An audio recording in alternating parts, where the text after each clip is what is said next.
윤종헌 전 법원 행정처 차장 등에게 반헌법적 구상을 보고받고 승인하거나 직접 지시를 내린 혐의로 2019년 구속 기소됐습니다. 오늘은 전국이 대체로 흐린 가운데 가끔 비가 내리겠습니다. 오늘 오후부터 내일 오전 사이 남부지방에, 내일 오전에는 중부지방에 비가 소강 상태를 보이는 곳이 있겠습니다. 이번 비는 일요일인 모레까지 계속될 것으로 예상됩니다. 모레까지 예상 강수량은 중부와 남부지방에 30에서 80mm, 많은 곳은 120 이상, 제주도에는 20에서 60, 많은 곳은 최대 80mm 이상입니다. KBS 제1라디오 5시 뉴스 아나운서 태희경입니다. KBS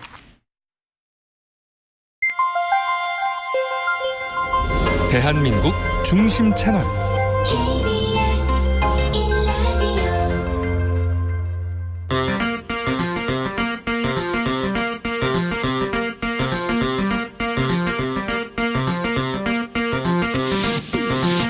주진우 라이브.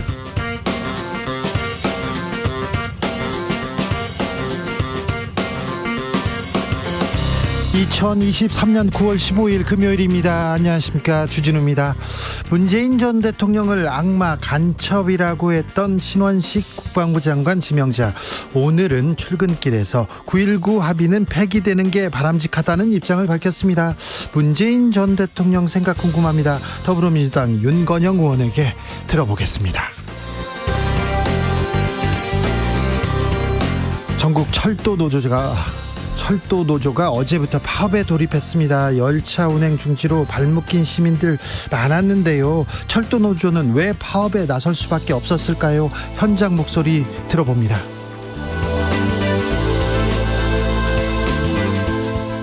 일본이 독도 영유권 주장에 돈을 쓰겠다고 합니다. 홍보 강화하겠다고 했는데요. 유엔 특별보고관은 한일 위안부 합의 개정하고 국가보안법 폐지 수순 밟으라는 권고안도 내놓았습니다. 과거사 청산 아직도 먼 길인데요. 애국 미남단에서 살펴봅니다. 나비처럼 날아 벌처럼 쏜다. 여기는 주진우 라이브입니다.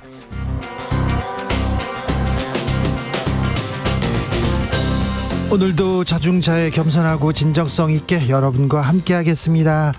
어떻게 지내셨습니까? 한 주 힘들었습니까? 아이고, 나이 먹으니까 힘들어요. 아이고, 아직 청년입니다. 청년. 내일이 청년의 날입니다. 네. 네. 저도 마음은 항상 청년이에요. 저는 정신연령이 17세에서 멈췄다는 얘기 항상 드리는데요. 마음은 젊은데, 네. 허리가 아파요. 아이고, 머리가 아파요. 그런 사람들 많습니다. 자, 그런데요, 도전하는 사람, 열정 있는 사람이 청년이에요. 그 사람은 늙지 않습니다. 머리가 젊으면 그 사람이 청년이죠. 자, 청년 시절 떠올려 보자고요. 자, 내가 했던 도전, 아름다웠던 도전, 무모했던 도전도 좋습니다. 좀 부끄러웠어요. 그런데 하길 잘했어. 자, 나의 도전 얘기 들어보겠습니다. 샵 9730, 짧은 문자 50원, 긴 문자는 100원이고요. 콩으로 보내시면 무료입니다. 그럼 주진우 라이브 시작하겠습니다.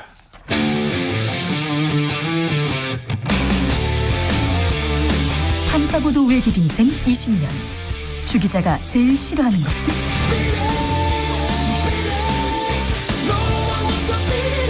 이 세상에서 비리와 부리가 사라지는 그날까지, 오늘도 흔들림 없이 주진우 라이브와 함께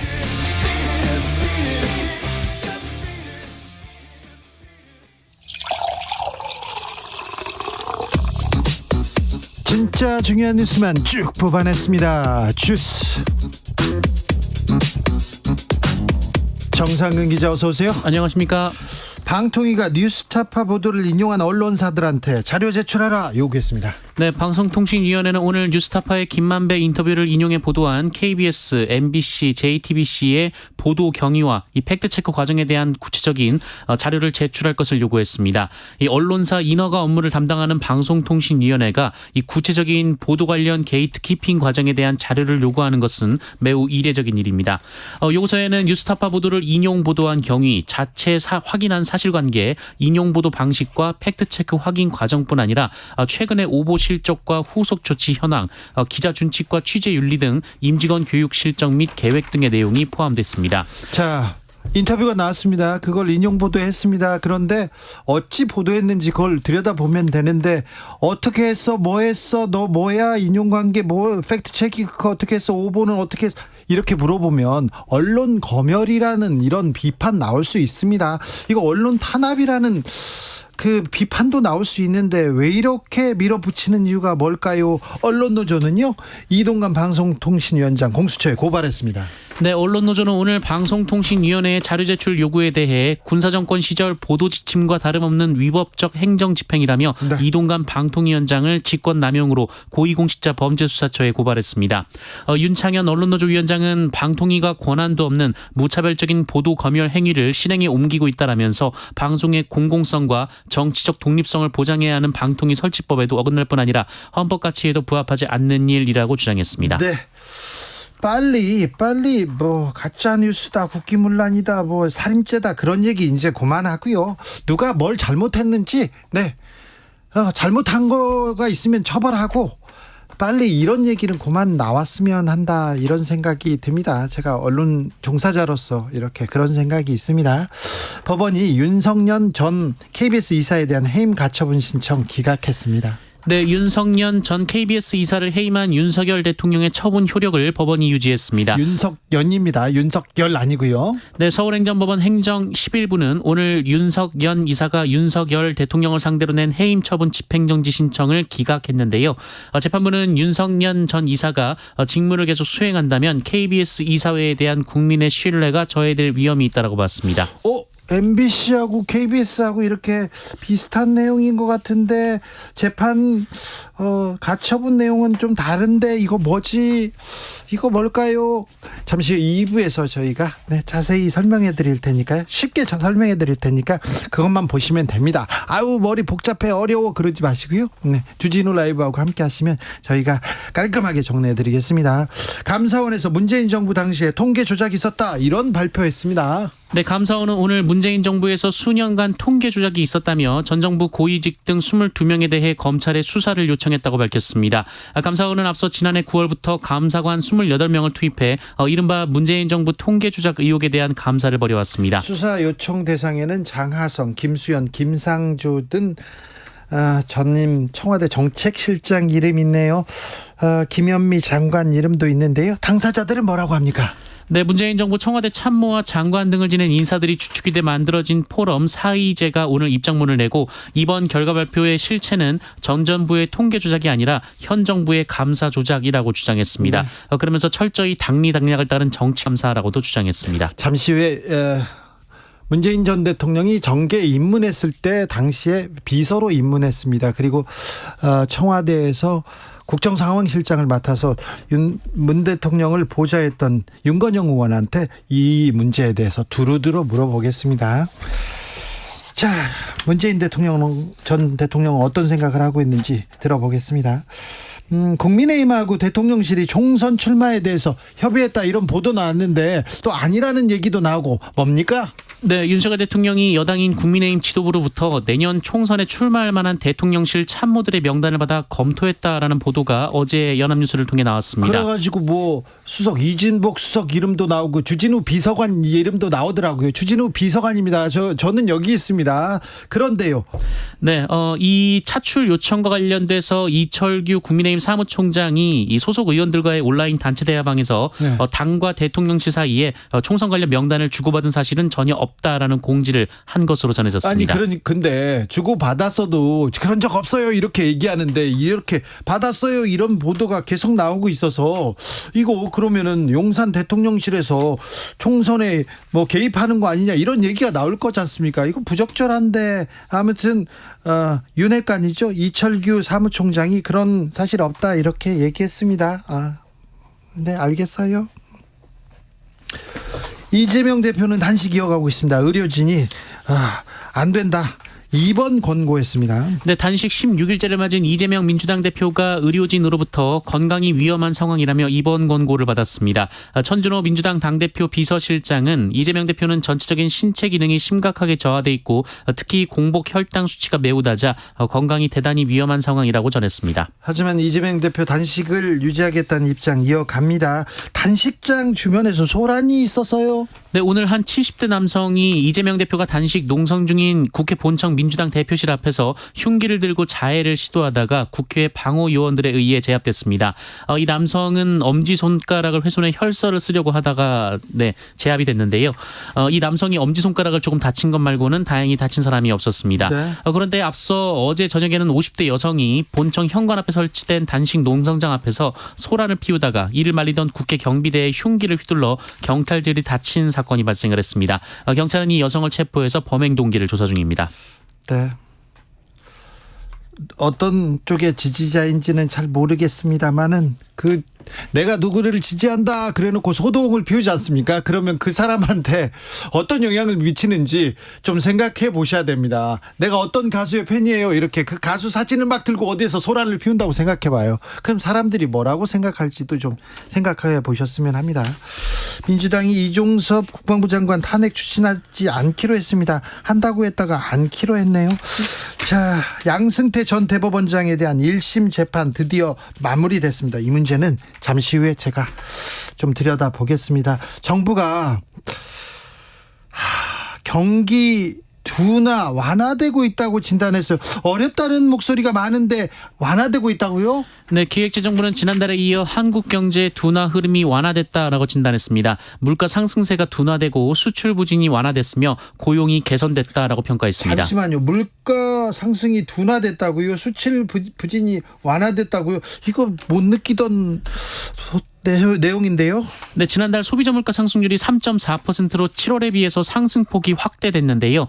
이는 국제유가 상승으로 인한 일시적 현상이며 전반적인 둔화 흐름은 유지되고 있다라는 것이 정부의 판단입니다. 일시적으로 올랐을 뿐 둔화되고 있다.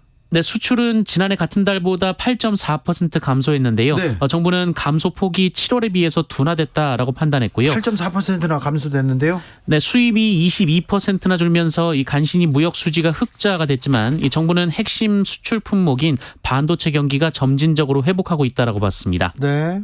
내수도 별로 안 좋은데 자, 1급 사형 1급 살인 사형 국기문란 다 좋은데 네.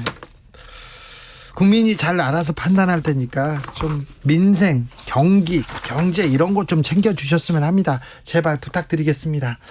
정부 관계자 여러분께 다시 부탁드리겠습니다. 주스 정상근 기자 함께했습니다. 감사합니다. 고맙습니다.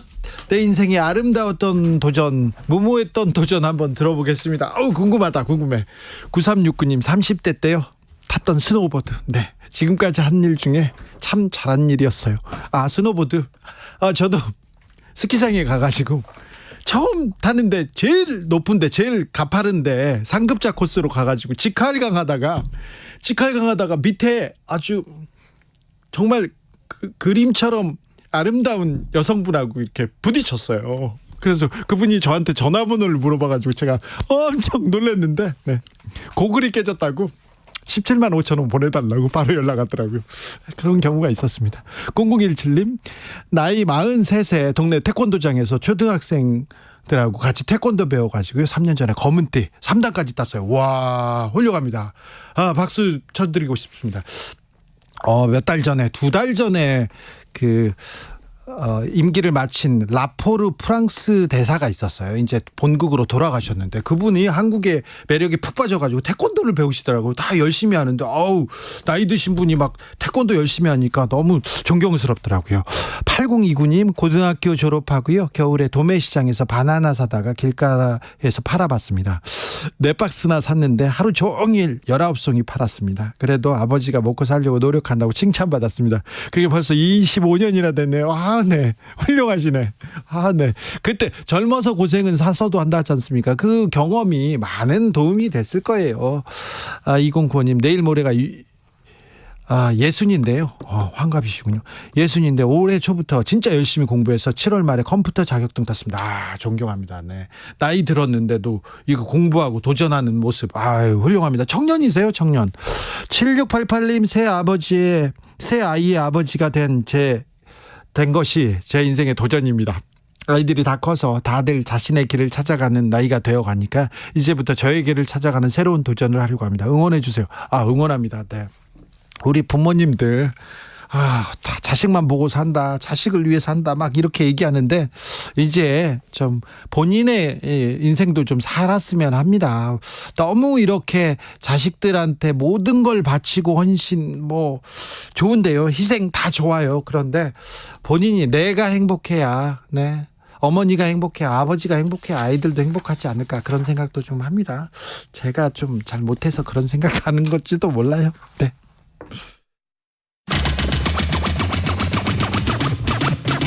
주진우 라이브.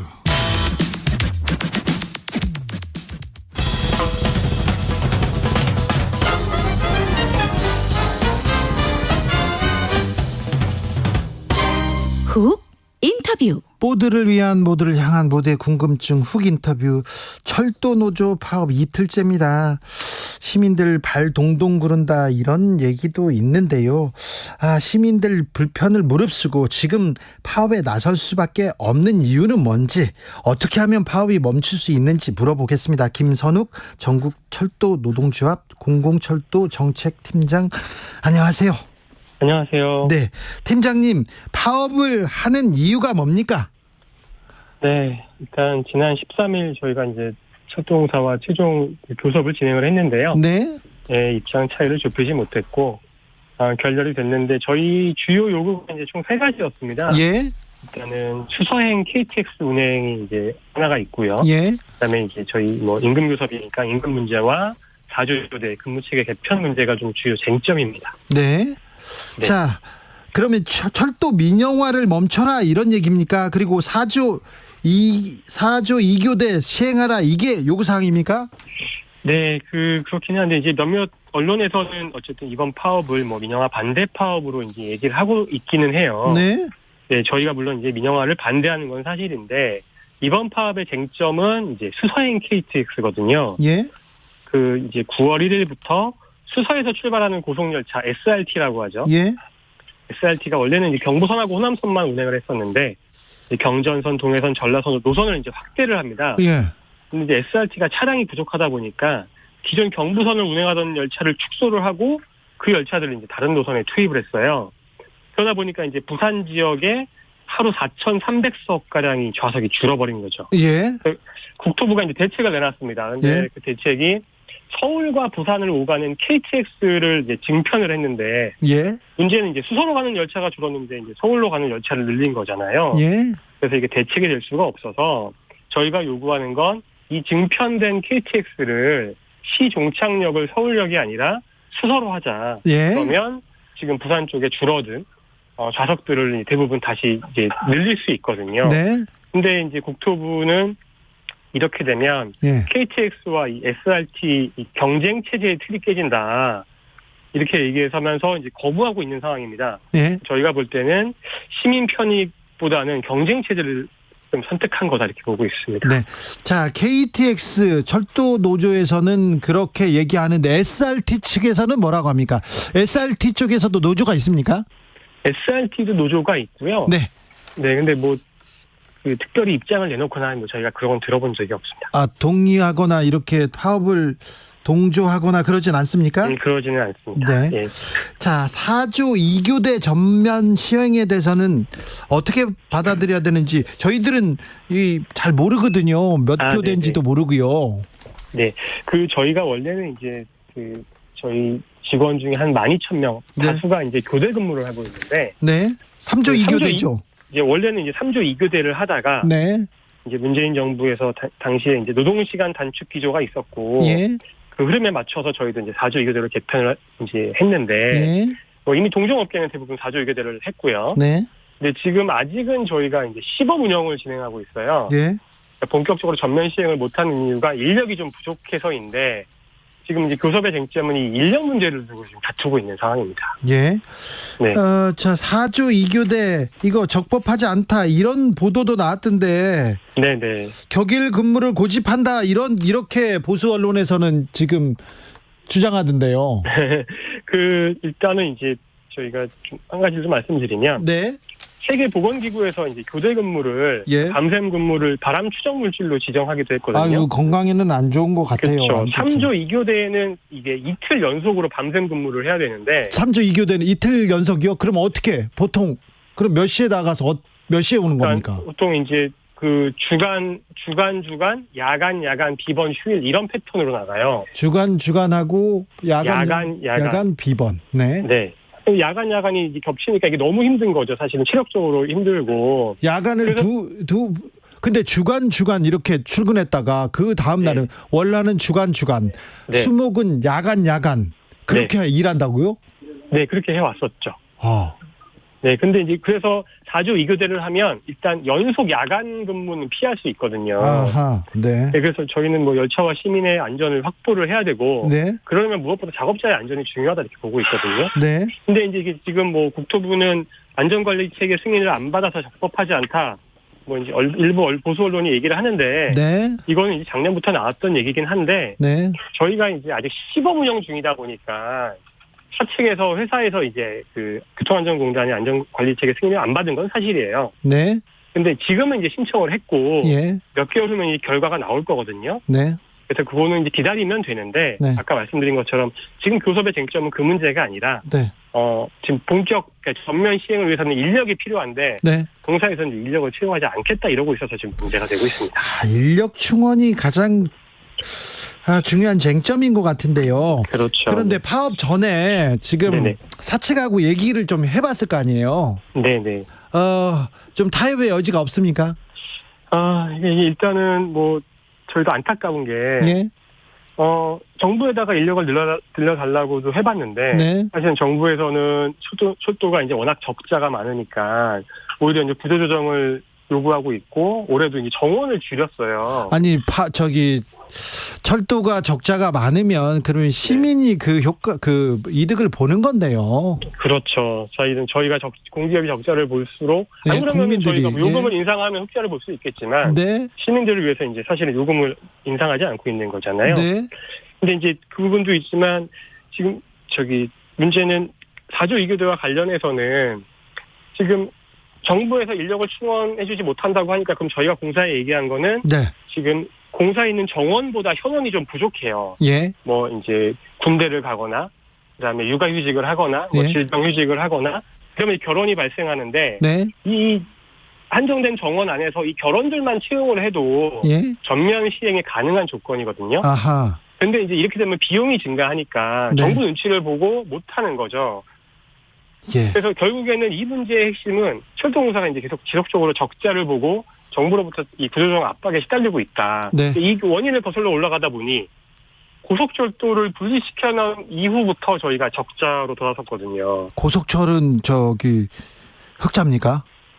유일하게 철도에서 흑자가 나는 거는 고속철도밖에 없습니다. 그래요? 예, 그런데 이 고속철도를 SRT로 분리시켜 놓으니까 예. 2017년부터 철도가 적자로 돌아섰고 예. 그 이후로 이제 계속 이 적자 압박에 시달리다 보니까 이렇게 이제 근무계 재편까지도 영향을 받고 있는 상황이죠. 네. 아무튼 파업이 길어지면 시민들의 불편이 네. 커질 것 같은데 시민들 불편도 좀 예상했죠. 어느 정도라고 보십니까? 네, 저희가 이제 철도 같은 공기업은 필수 공익 사업장으로 분류가 돼서요. 파업을 예. 하더라도 필수 근무자를 남겨놓고 파업을 들어가야 돼요. 예.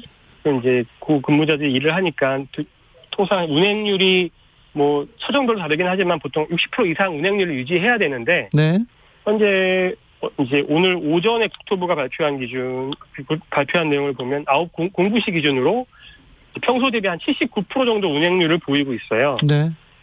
사측에서는 이제 대체 인력을 투입해서 정해진 유지율보다는 좀 상회하고 있는 상황이긴 합니다. 네. 아무튼 시민 불편하다. 그리고 시멘트 공급 차질 있다. 이런 네. 얘기 나오니까 이 부분도 좀 유념해 주십시오. 예, 그렇게 하겠습니다. 그런데요, 코레일에서는 파업 정당성 없다. 불법 네네. 행위에 대해서는 법과 원칙에 따라서 엄정 대응한다. 이런 입장 냈더라고요. 입장문 네네. 어떻게 보셨어요?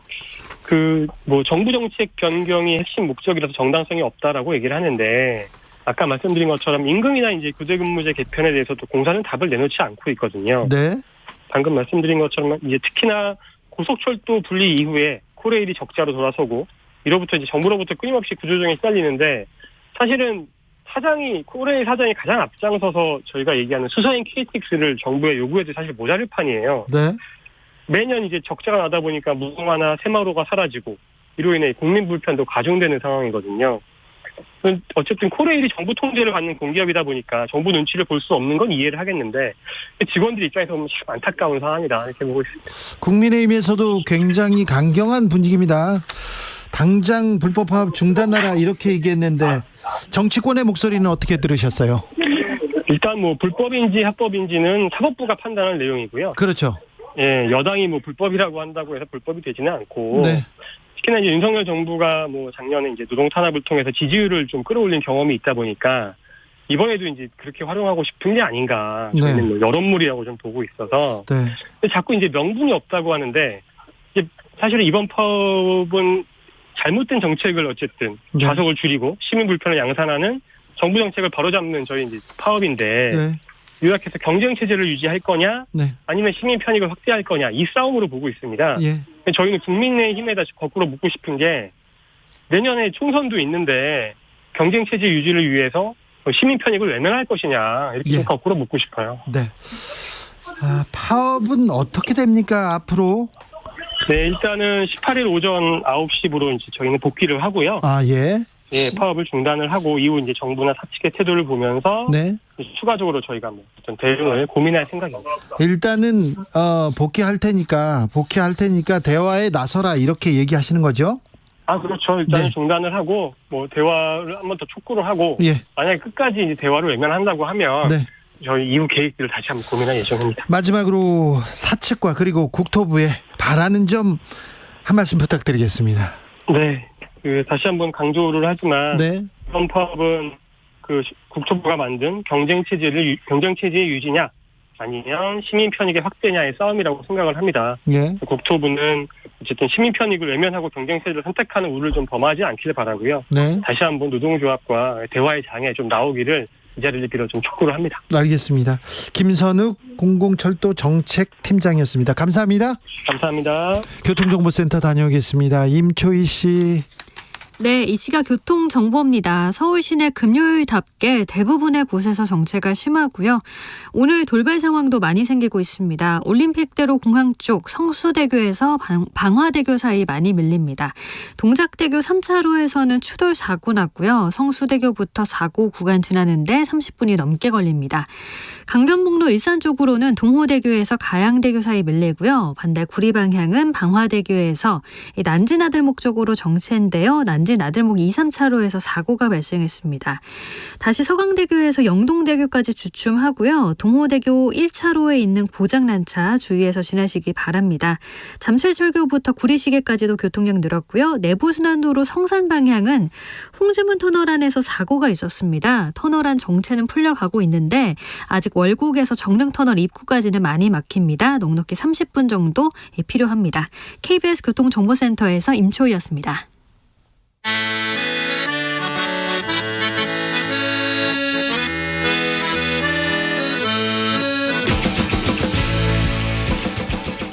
역사를 잊은 민족에게 미래는 없다. 역사에서 배우고 미래를 열어가겠습니다. 애국심으로 미래를 여는 남자들, 애국 미남단. 애국 미남단 1호 단원입니다. 역사학자 전우용 교수 모셨습니다. 어서 오세요. 예, 언제까지 이거 없이 계속 갈지 모르겠네요. 네. 그래도요. 네. 내일 지구가 어떻게 되더라도 사과나무는 심어야죠. 예. 네. 할 얘기는 또 해야죠. 그런데요. 우리는 독도에 대한 독도 관련된 예산이 좀 줄어들고 있나 봐요. 그런데 일본은 계속 독도 영유권 주장을 하는, 홍보를 강화한다, 예산을 강화하겠다, 이런 보도 나옵니다. 이거 어떻게 봐야 됩니까? 그것도 그렇지만 저 유엔에서 네. 일본이 강제동원과 위안부 문제에 대해서 공식 사과했고 책임을 인정했다라는 문건을 네. 우리 정부 문건으로 유엔에 보냈다고 그러더라고요. 예. 좀 머리가 좀 띵했어요. 예. 일단 그게 유엔에 우리 정부의 공식 문건으로 가버리면 이제 그 문제에 대해서 좀 불가역적인 조치가 될 가능성이 있어요. 아, 그래요? 다시 문제를 제기하기 어려워지죠. 한국 정부가 공식적으로 했으니까. 사실이 아닌데 그걸 우리 정부가 그렇게 썼다는 거는 이게 아니, 강제 노역 있었잖아요. 그때. 그러니까 있었는데 그 있었잖아요. 부분에 대해서 일본 정부가 책임을 인정하고 공식 사과했다고 우리가 기록을 해서 보냈어요. 지금요? 예. 그건 뉴스에 다 나왔는데 못 보셨나 보지? 아니, 알죠. 아는데 지금 특별 보고관 얘기를 하시는 거 아닙니까? 예, 특별 보고관이 이제 그 부분에 대해서 일본 정부의 조치가 미흡하고 우리도 거기에 대해서 계속 요구해야 될 게 있는데 네네. 너무 좀 이상하다 이런 식의 좀 보고를 냈는데 네.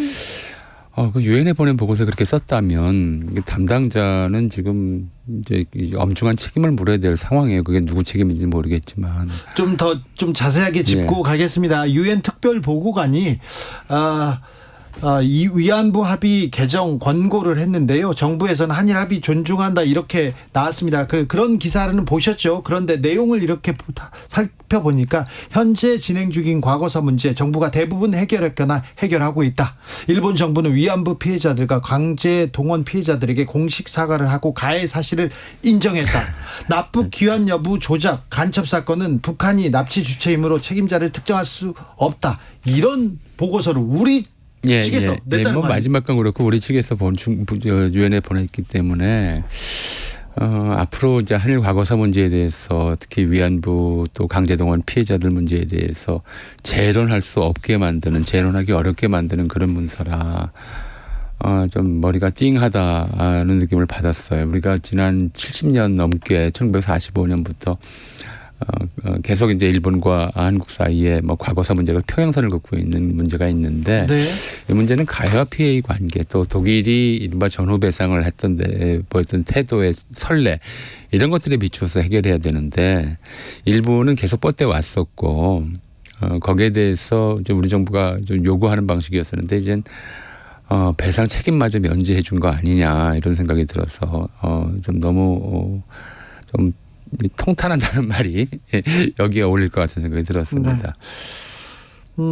과거사 얘기만 나올 때마다 최근에는 언제까지 일본한테 과거사 얘기만 할 거냐, 언제까지 지금 배상 얘기만 할 거냐, 돈 내놓으라는 데는 한국밖에 없다 이런 목소리가 정부 쪽에서 힘을 얻고 있어요. 예.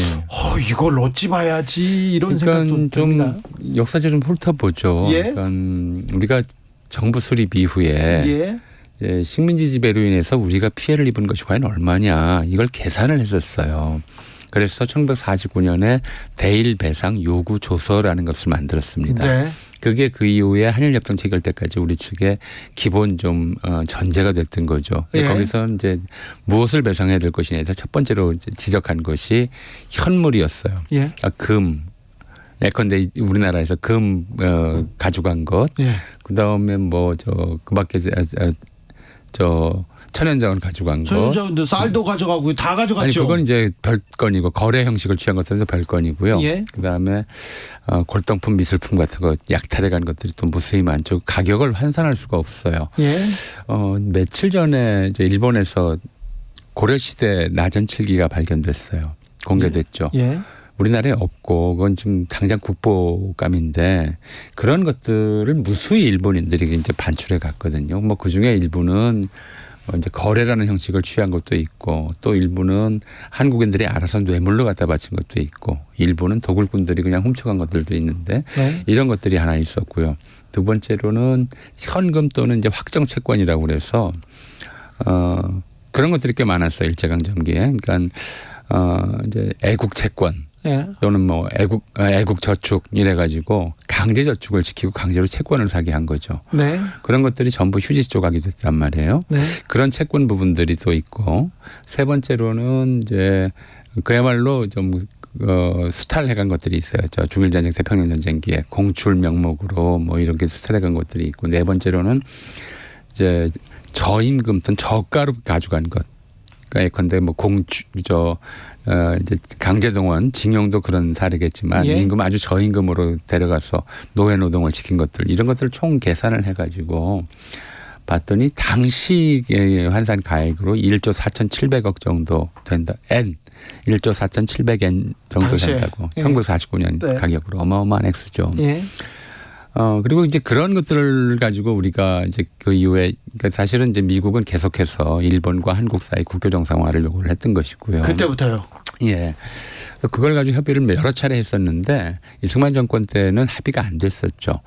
또 일본은 또 일본대로 요구하는 부분이 있었어요. 자기들이 투자해서 여기다 세워놓은 공장, 이런 뭐 그다음에 이제 기업들, 그리고 여기 살던 일본인들이 놓고 간 주택, 또 뭐 가재도구, 토지, 이런 것들을 오히려 한국이 변상해야 된다, 배상해야 된다, 이렇게 요구를 했었죠. 그때 평행선을 그리다가 양심도 없네요.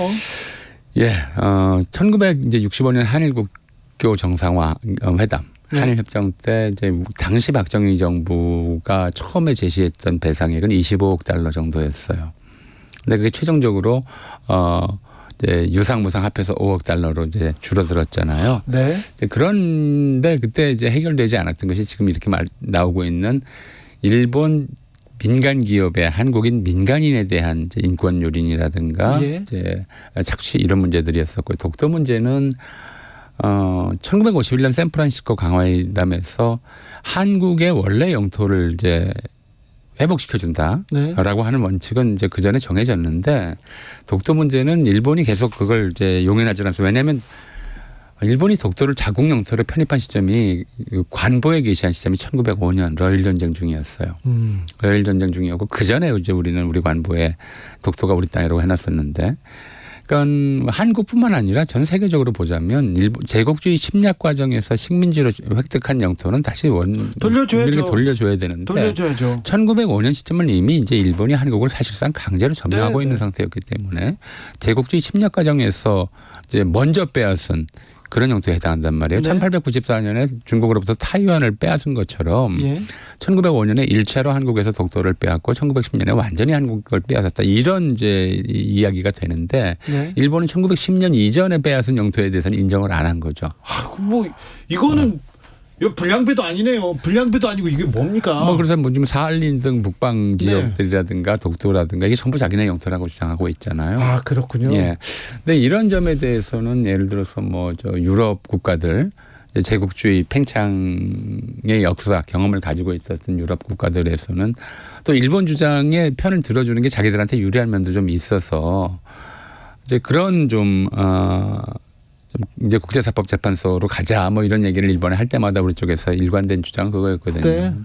우리가 실효적 지배를 하고 있다. 네. 뭐하러 시끄럽게 만드냐 아니죠. 1951년 샌프란시스코 강화조약에서 독도 문제가 명확하게 처리되지 않음으로써 일본이 이제 독도 쪽으로 자꾸 넘어오려고 그랬었어요. 예. 특히 한국이 전쟁 중이니까. 예.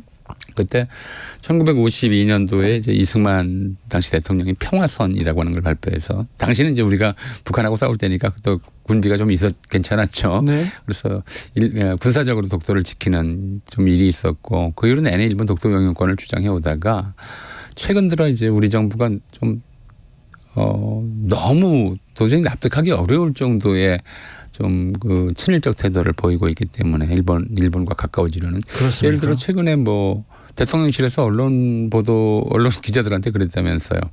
한중일이라고 쓰지 말고 앞으로는 한일중이라고 네, 쓰라고. 한일중이라고 계속 얘기하다가 네. 뭐 최근에는 뭐 윤석열 대통령이 한중일 정상회담 하겠다고 했는데 그 전에는 한일중으로 계속 또 썼어요. 그러니까 뭐 그렇게 대통령실에서 기자들한테 공식적으로 얘기했다고 그러는데, 네. 이런 정도가 되니까 이제 지금 그러니까 윤석열 정부 하에서 독도 문제를 해결하자고 하는 여론이 굉장히 높아지고 있는 것 같다고 그러다고 일본에서는. 오히려 목소리를 더 내고 있어요. 당연하죠. 이제 다른 것도 해결됐잖아요. 지금 말 얘기대로 강제동원 문제, 위안부 문제, 그밖에 일본의 이제 전쟁 책임 문제, 식민지 지배 책임 문제, 이거 우리가 정부가 다 이제 뭐 없다, 이제 앉아도 된다, 이렇게 얘기를 해주니까 이제 남아 있는 문제는 우리가 양보하면, 전에 그런 얘기를 했었어요. 처음에 일본하고 이제 정상회담하면서 아무것도 우리가 얻은 거 없이 일본한테 다 풀어주고 왔을 때. 네.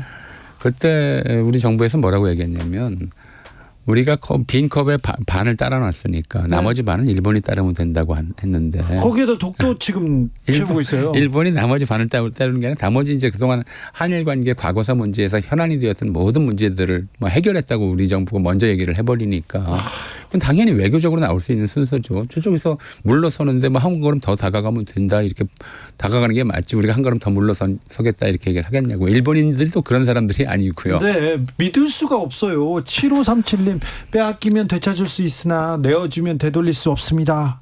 드라마 미스터 선샤인에서 이병헌 배우가 한 대사라고 합니다. 예, 그때 이제 뭐 보면 그 맥켄지가 당시 정말 의병 전쟁이 치열하던 지역에 직접 찾아가서 의병 대장을 만나서 인터뷰를 했잖아요. 인터뷰를 하면서 이제 그렇게 질문을 했죠. 당신들이 이길 수 있을 거라고 생각하냐. 그때 한 이제 그 기록이 남아 있어요.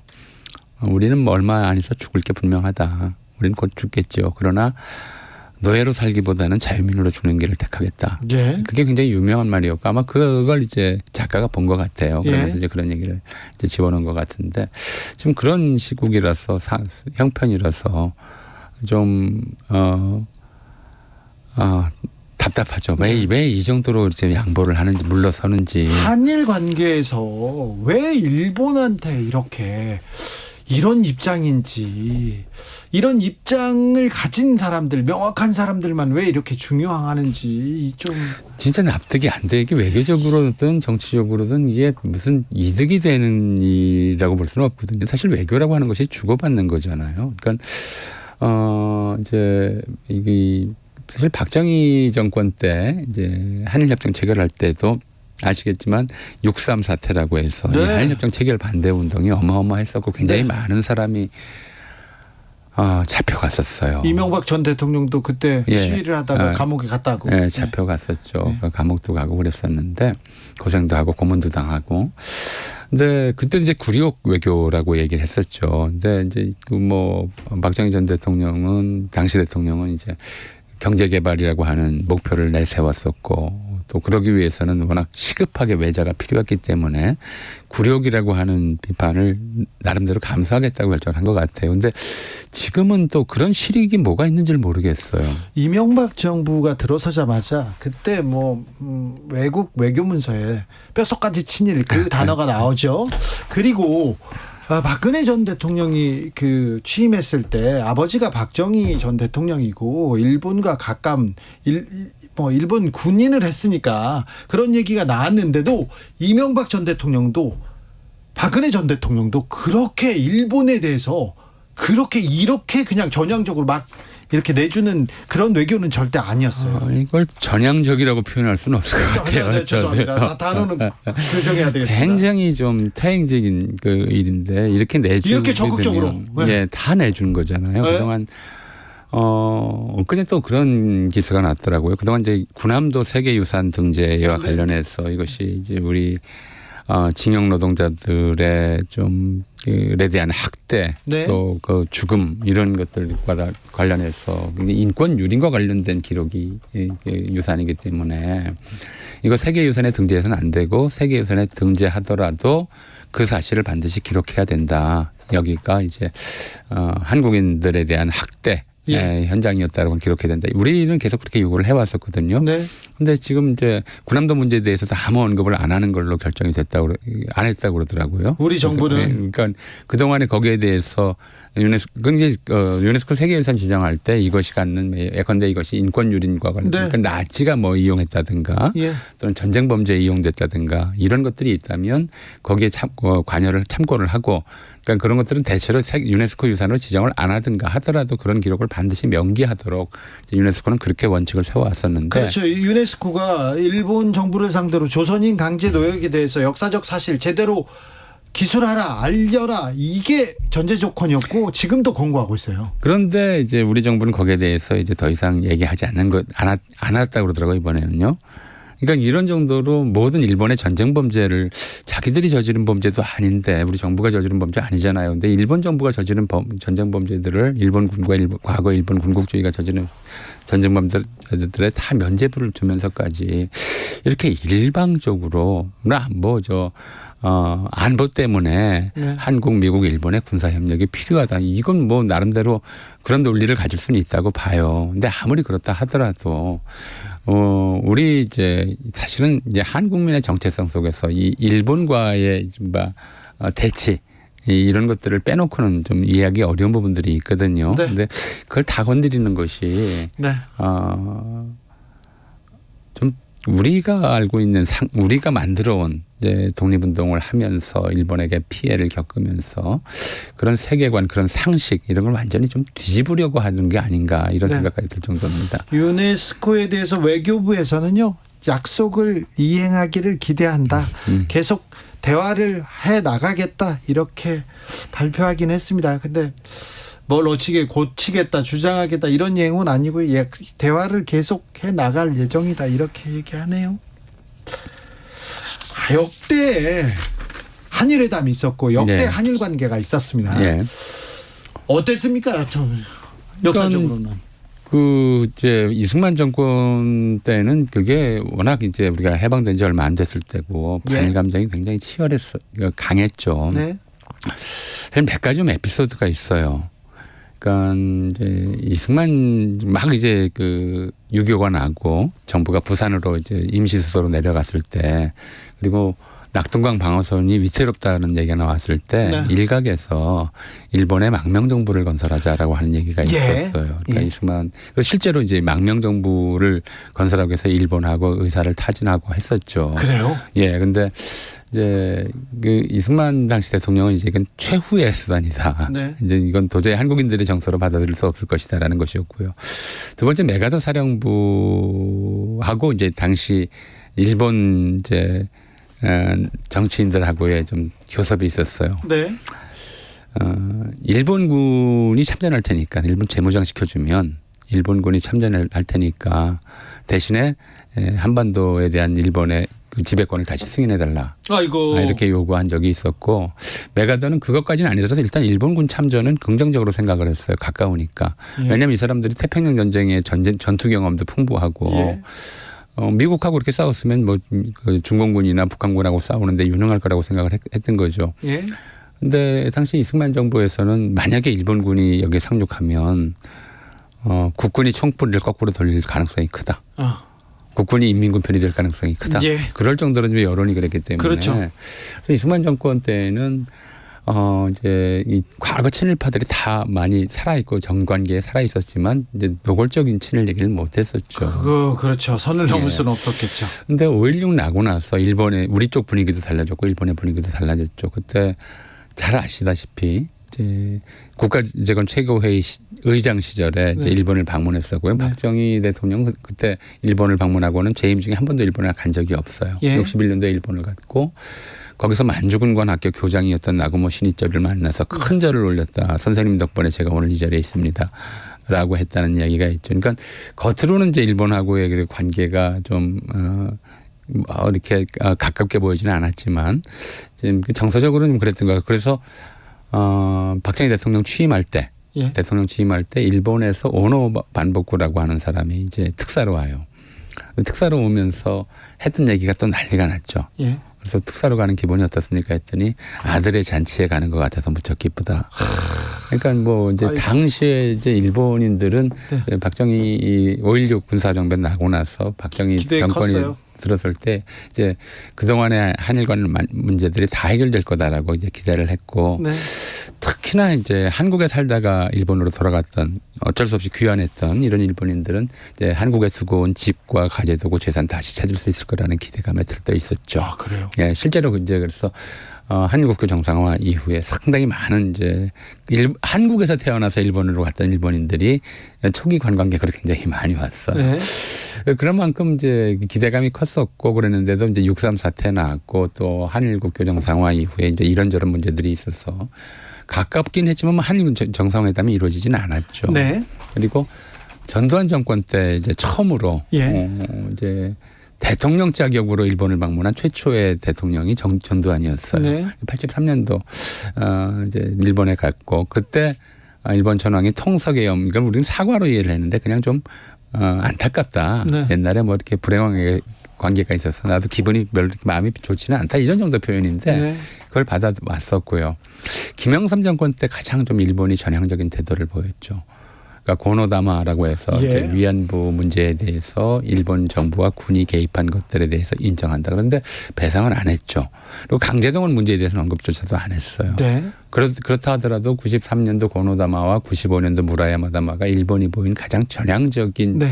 좀 태도였었고, 근데 그거를 이제 항구하기 위해서는 이제 위안부 문제라든가 또 강제동원 문제에 대해서 일본 정부 또는 기업 이런 쪽의 배상 책임 문제들을 후속 조치로 좀 마무리를 지었어야 했는데 그게 네. 안 되는 과정, 안 된 데다가 일본이 이제 그 이후로 이른바 잃어버린 20년의 뒤쪽으로 좀 배치되면서 이른바 우경화 또는 보수화가 심각해졌죠. 그래서 아베 정권 때는 그런 얘기를 했잖아요. 그러니까 고노다마 취소하고 무라야마의 사죄도 취소해야 된다고 하는 이제 자민당 내에 또는 일본 극우 세력 내의 여론이 높았었고. 예.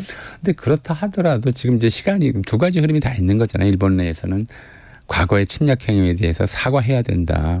대표적으로 얼마 전 이제 관동 대학살 100주년 때 일본 내에 뭐 한 1,000명이 모였다고 그러더라고요. 예. 그걸 이제 반성하고 한국인들을 추모하는 일본인들이 한 1,000명이 모일 정도로 일본 내에 양심적인 사람들도 있기 때문에 일본의 양심이 살아날 때까지 이 문제들을 좀 계속 가져가는 것도 이제 방안이었는데 지금 이제 일본인들이라고 우리가 통칭하지만 일본의 극우파 주장에 너무 이제 힘을 실어줬고 그들의 요구를 다 받아준 꼴이 되어서 왜 한국 정부가 그러니까요. 꼴이 되어서 앞으로 이 문제들을 이제 뭐 대부분 이제 그 생존자는 이제 거의 안 남은 그런 상태가 됐습니다만 직접적인 피해자들은 이렇게 처리함으로써 이제는 앞으로 이제 이런 문제들에 대해서 얘기하기 어렵게 됐다. 이제 이런 좀 생각이 들어요. 그래서 그리고 뭐 아까 그런 말씀하셨습니다. 너무 이제 가까워지다 보니까 한중일이라고 우리가 관행적으로 부르던 말조차 한일중으로 부르자고 하잖아요. 그럼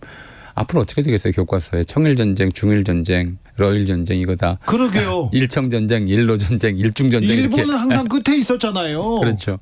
교과서에도 그렇게 배웠는데. 네, 그렇게 바꿔야 되지 않겠어요? 지금 아니, 이런 식이라면. 아유 그건 아니죠. 러일 전쟁을 일로 전쟁으로 바꾸자고요? 일본인들은 계속 그렇게 주장해 왔어요. 자기들이 이긴 전쟁이고. 아니 자기네들은 주장하지만 또 한국인들이 일제강점기까지 그렇게 부르다가 해방됐다고 이걸 바꾸는 게 말이 되느냐 이렇게 주장을 해왔었는데 지금 한일중으로 바꾸는 그런 상황에서는 일본은 맨 뒤에 가야 돼요. 청일 러일 무슨 역사학자 전우영 선생님과 함께 했습니다. 감사합니다. 네.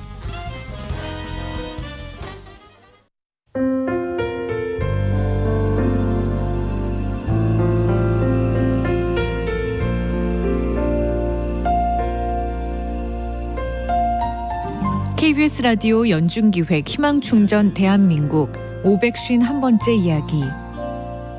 안녕하세요. 아나운서 이현주입니다. 15살 영진이의 꿈은 병을 고치는 의사입니다. 이런 꿈을 꾸게 된 이유, 바로 사랑하는 가족을 지키고 싶기 때문인데요. 3년 전 영진이 가족에게 연이어 닥친 불행. 여동생은 백혈병과 뇌전증이 재발했고 사랑하는 아빠는 급성 췌장암으로 가족의 곁을 떠났습니다.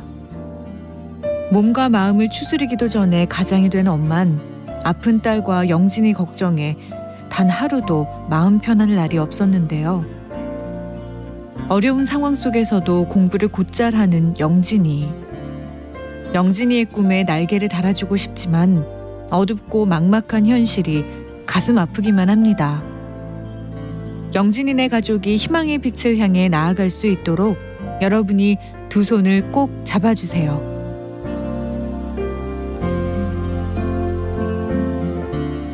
여러분의 따뜻한 손길이 희망의 빛이 됩니다.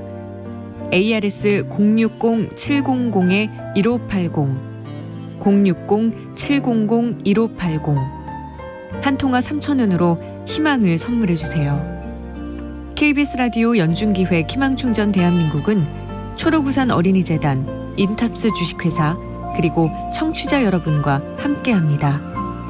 ARS 060-700-1580 한 통화 3,000원입니다.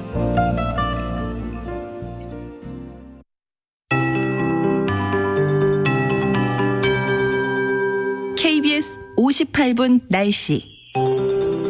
가을비가 내리며 한결 선선해졌습니다. 이번 비는 일요일 오후까지 길게 이어질 텐데 내일 오전까지는 소강 상태를 보이는 곳이 많겠습니다. 내일과 모레는 돌풍과 천둥 번개를 동반해 시간당 20에서 40mm로 매우 강한 비가 쏟아질 수 있습니다. 특히 내일 밤부터 모레 새벽 사이 전라 서해안에, 모레 새벽부터 오후 사이엔 남해안과 지리산 부근에 집중호우가 예상돼 대비를 잘 해주셔야겠습니다. 모레까지 예상 강수량은 전남 해안에 최대 100에서 150mm 이상으로 가장 많고요. 강원, 대전, 세종, 충남, 전북, 부산, 울산, 경남 남해안에 120mm 이상 내릴 수 있겠습니다. 광주, 전남엔 50에서 100, 서울 등 그 밖의 지역은 20에서 80mm가 예상됩니다. 주말 동안 기온은 오늘보다 조금 높겠습니다. 내일 아침 서울과 대전, 대구 22도, 광주 23도, 강릉 21도, 제주는 25도 안팎에서 출발하고요. 낮 기온은 서울과 강릉 25도, 대전 27도, 광주 28도, 부산 29도 안팎까지 오르겠습니다. 경상권은 비가 월요일 아침까지 이어지는 곳이 있겠고 화요일엔 수도권과 강원 영서에 비 소식이 들어 있습니다. 지금 서울의 기온은 23.7도, 습도는 78%입니다. 박다유입니다.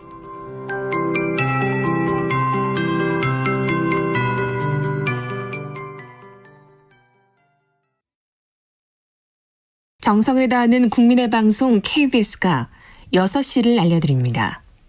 AM 711kHz, FM 97.3MHz, KBS 1라디오입니다. HLKA.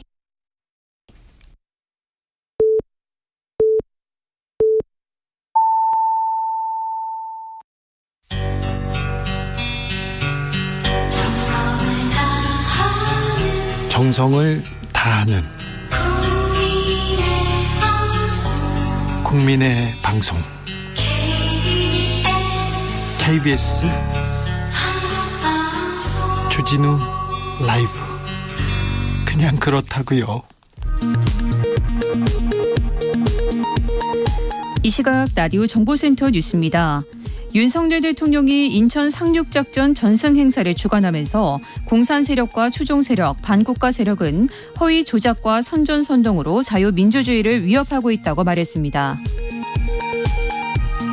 감사원이 문재인 정부 당시 집값과 소득 통계가 조작됐다며 장하성 전 청와대 정책실장 등 22명에 대해 검찰에 수사를 요청했습니다.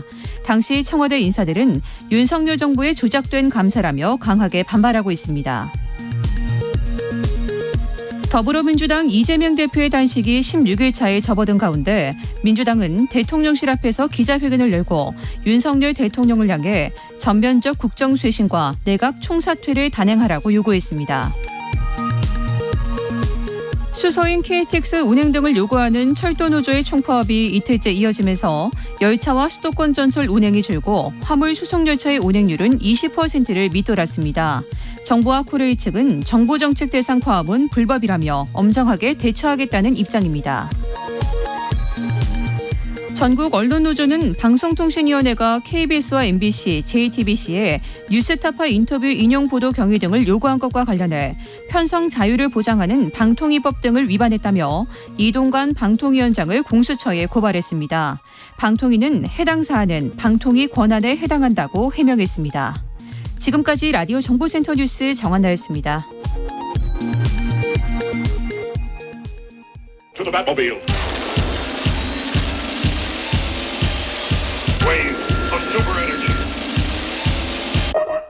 주기자의 1분.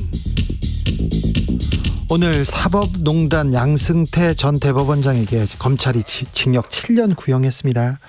검찰은 법관의 재판 독립을 보장해야 할 사법행정권자가 특정 판결을 요구하거나 유도했다, 재판 독립 환경 파괴했다고 했습니다. 양승태 전 대법원장이 무려 47개의 범죄 혐의로 2019년 2월 구속됐습니다. 그리고 기소돼서 재판 받아왔는데요. 상고법원 도입을 위해서 청와대의 지원을 받을 목적으로 일제강제동원 피해자 손해배송 등에 부당하게 개입한 혐의 받았습니다. 옛 통합진보당 의원 소송 연세훈 전 국정원장 재판에도 개입했습니다.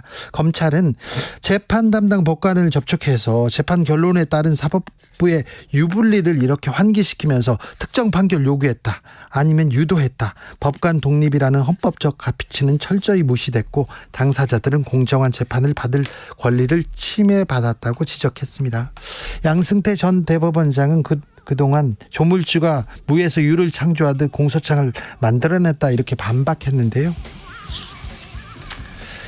제가 20년 넘게 취재를 했는데 이보다 엄중한 범죄는 없었어요.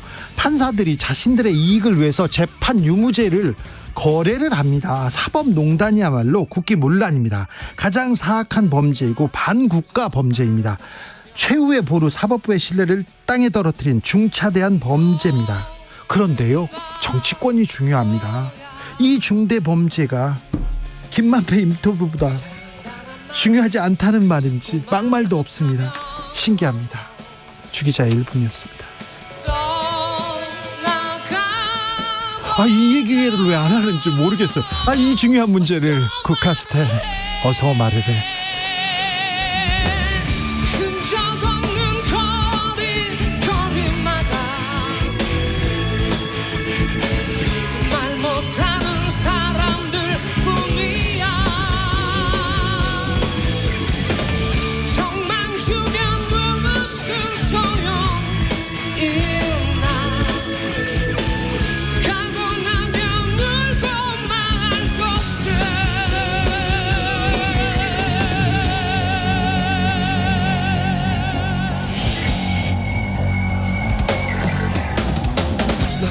바보야 그를 자꾸 말을 못하면 너는 바보야 사랑은 단 한마디 그를 자꾸 말을 못하면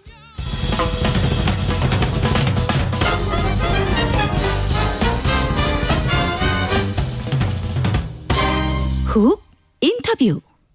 훅 인터뷰 이어가겠습니다. 신원식 국방장관 지명자, 악마라고 이분을 지칭했어요. 그리고 간첩이라고 했습니다. 문재인 전 대통령한테 이렇게 얘기했는데 문재인 전 대통령 어떻게 생각할지 좀 궁금합니다. 그리고요, 지금 이명박 정부 7년 차인지 문재인 정부 7년 차인지 지금 정치권에서 뒷말이 무성합니다. 논쟁 중인데 이거에 대해서도 좀 물어보겠습니다. 윤건영 더불어민주당 의원 모셨습니다. 어서 오세요. 네, 구로의 윤건영입니다. 네, 구로에 가면 네, 사람들이 무슨 말 합니까?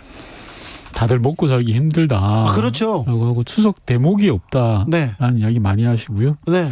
윤석열 정부 왜 이러냐. 네. 해도 좀 너무한 것 같다. 네. 특히 경제가 안 좋은데 네. 왜 이렇게 자꾸 딴 일을 하시냐라고 이야기하시고 전체적으로 정치계에 대해서 타박을 많이 하시죠. 네. 그리고 나서 민주당은 뭐 하고 있냐. 저런데 지금 민주당은 뭐 하고 있냐. 이 얘기 듣죠? 마지막에 그 비수가 되어서 저희한테 날아오죠. 그래요. 예. 네. 네. 민주당 이재명 대표 단식은 길어집니다. 네, 오늘 16일째인데요. 비서실에 아까 오기 전에도 통화를 해보고 했더니 대표 몸이 굉장히 안 좋으시다고 하더라고요. 의료진이 오늘 왔다 갔는데 네. 전체적으로 기능이 심각하게 저하된 상태이고 위험한 것 같습니다. 그래서 의료진들은 입원을 권고하고 시민사회 원로들과 또 종교계 원로들이 찾아오셔가지고 단식 중단하셔라라고 했는데 대표의 단식을 계속 하겠다는 의지가 워낙 강하신 것 같아서 누가 와서 이렇게 단식을 이제 끝내자 얘기해도 안 될까요? 잘 안 하실 것 같아요. 대표의 의지가 워낙 확고하셔가지고요. 문재인 전 대통령이 찾아와다요? 예, 저는 이럴 때 좀 당이 병원으로 모셔고 가야 된다라고 저는 생각해요. 아, 그래요? 네. 문재인 전 대통령 노영민 전 실장 보내가지고 당신 단식 중단해달라 이렇게 요청했어요. 맞습니다.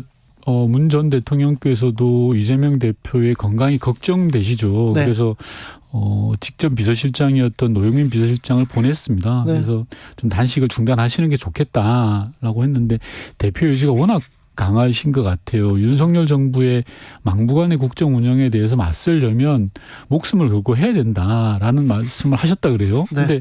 제가 볼 때 제대로 싸우기 위해서라도 네.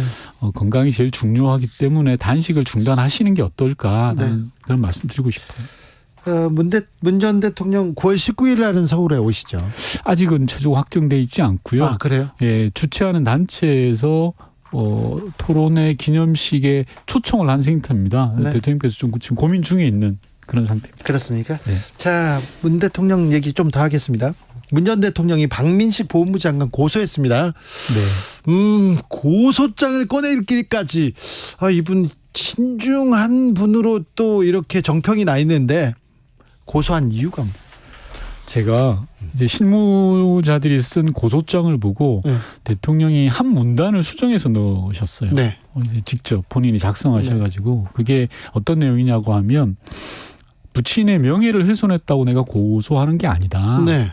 아무 말이나 막 던지고 아니면 말고식으로 하는 정치 그리고 자신의 정치적 이익을 위해서 분열시키는 정치, 적대하는 정치를 우리 사회가 더 이상 용인하면 안 된다. 네. 그래서 고소한다라는 취지의 메시지를 넣으셨거든요. 네. 아마 그 뜻 때문이 아닌가 싶고요. 네. 제가 봐도 박민식 장관 좀 심한 것 같아요. 그러게요. 돌아가신 분 말씀 못한다고 홍범도 장군에 대한 비난을 물타기하기 위해서 가만히 있는 전임 대통령 부친을 친일파로 매도한 거 아닙니까?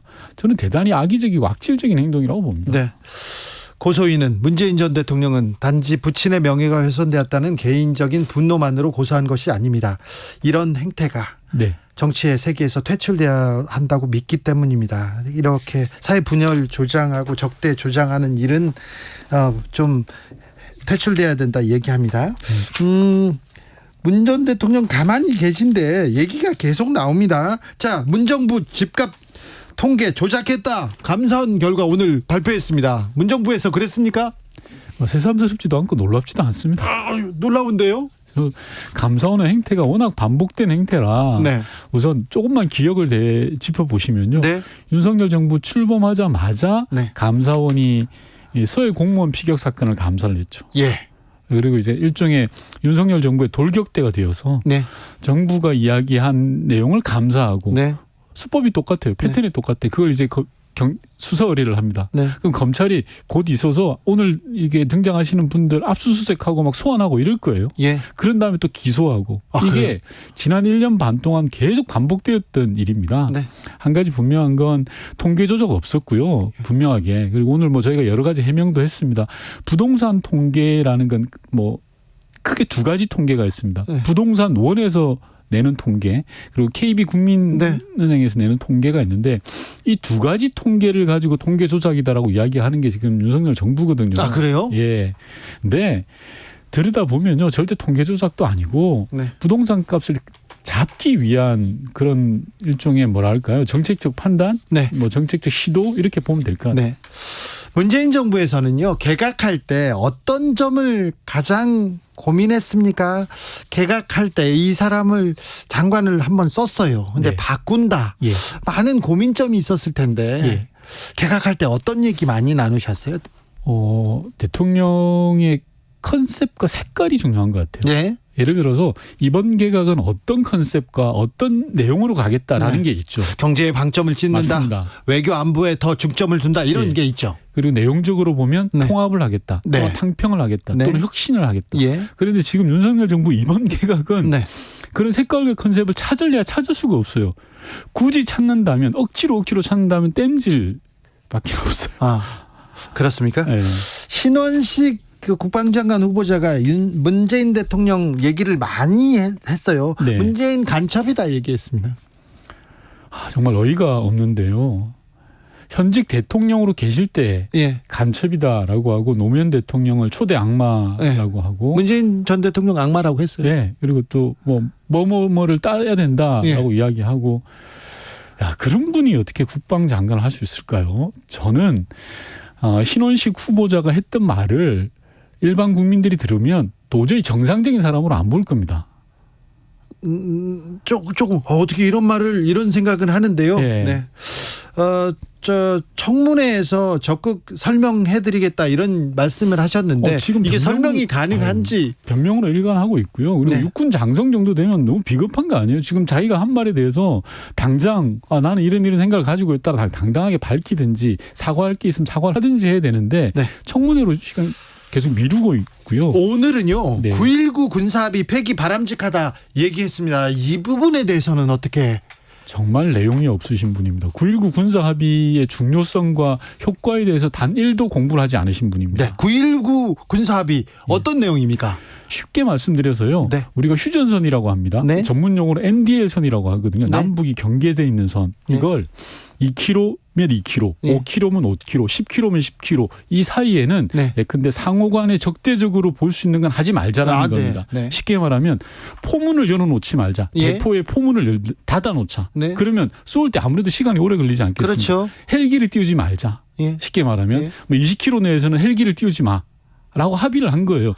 자, 예를 들어서 포문을 열어놓지 말고 예. 지피를 철수하고 예. 헬기를 띄우지 말고 하게 되면 어떤 효과가 발생할까요? 긴장이 사라지고 평화의 완충지대가 생기는 거죠. 당연하죠. 원래대로인 비무장지대가 만들어지는 겁니다. 네. 그래서 9.19 군사합의가 있기 전 10년 동안에는 270여 번의 크고 작은 네. 분쟁과 갈등이 있었어요. 네. 휴전선에서는. 네. 그런데 9.19 군사합의가 있고 난 이후로는 딱 한 번 정도밖에 없었어요. 아하. 이런 걸 왜 없앱니까? 일예로 예. 9.19 군사합의와 관련해서 북한 내 군부가 엄청나게 반발했어요. 예. 왜 이런 걸 하냐고. 네. 2018년에 당시에 제가 특사로 갔을 때도 예. 김정은 위원장이 실제로 그렇게 이야기를 합니다. 우리 군 내에서 이런 건 너무 반발하고 있다라고 네. 하는데 남북 양 정상 간의 합의로 9.19 군사합의가 이루어진 거거든요. 예. 그걸 왜 없애요? 네. 전 좀 공부 좀 하셨으면 좋겠어요. 네. 아무튼 굉장히 중요한 그 네. 합의인데 그 평화로의 진전이다. 새로운 관문을 열고 나갔다 이런 얘기인데 지금 국방부 장관 지명자가 그렇게 말씀하셨습니다. 저는요. 네. 그 국방부 장관의 사람의 자격의 문제도 있지만 인사 검증의 문제도 크다고 봐요. 왜냐하면 네. 진행자께서 말씀하신 장관급 인사들은 인사 검증을 치밀하게 하거든요. 네. 저희 때만 해도 200문항이 넘는 문항을 다 체크를 합니다. 네. 만약에 이 국방부 장관 후보인 신영실 후보에 대한 이런 내용들을 네. 인사검증단, 법무부 한동훈 인사검증단이 몰랐냐, 네. 아니면 알고도 지명한 거냐, 네. 라는 건 따져야 됩니다. 네. 몰랐다도 문제고 알았고도 지명했다면 더 큰 문제죠. 네. 사실은. 신흥식 지명자 오늘은요 해병대원 순직 사건에 대해서 안타깝지만 손잡고 가다가 웅덩이에 푹 빠져서 죽음을 당했다. 이게 8명의 징계자가 낼 만큼 어마어마한 군의 과오냐 이런 얘기를 했더라고요. 그게 우리 군 50만 현역 장병을 이끌어가는 국방부 장관이 해야 될 말입니까?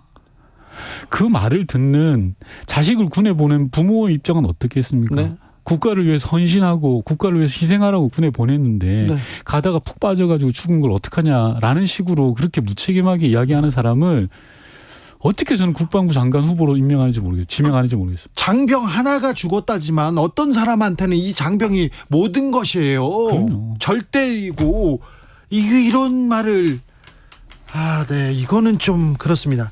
유인촌 장관 지명자는 어떻게 보십니까? 사람 안 바뀌어요. 네. 사람 잘 바뀝니까? 네, 안 바뀌죠. 네, 사람 안 바뀌어요. 네. 연세가 드시고 뭐 이런 것 떠나서 사람 안 바뀝니다. 네. 막말 장관이고요. 네. 블랙리스트에 배후에 있었다는 의혹을 받고 있잖아요. 예. 절대 안 바뀝니다. 네. 저는 이번에 윤석열 대통령이 한 인사를 특징을 딱 꼽으라고 하면 재활용 내각 같아요. 재활용이요? 예. 네.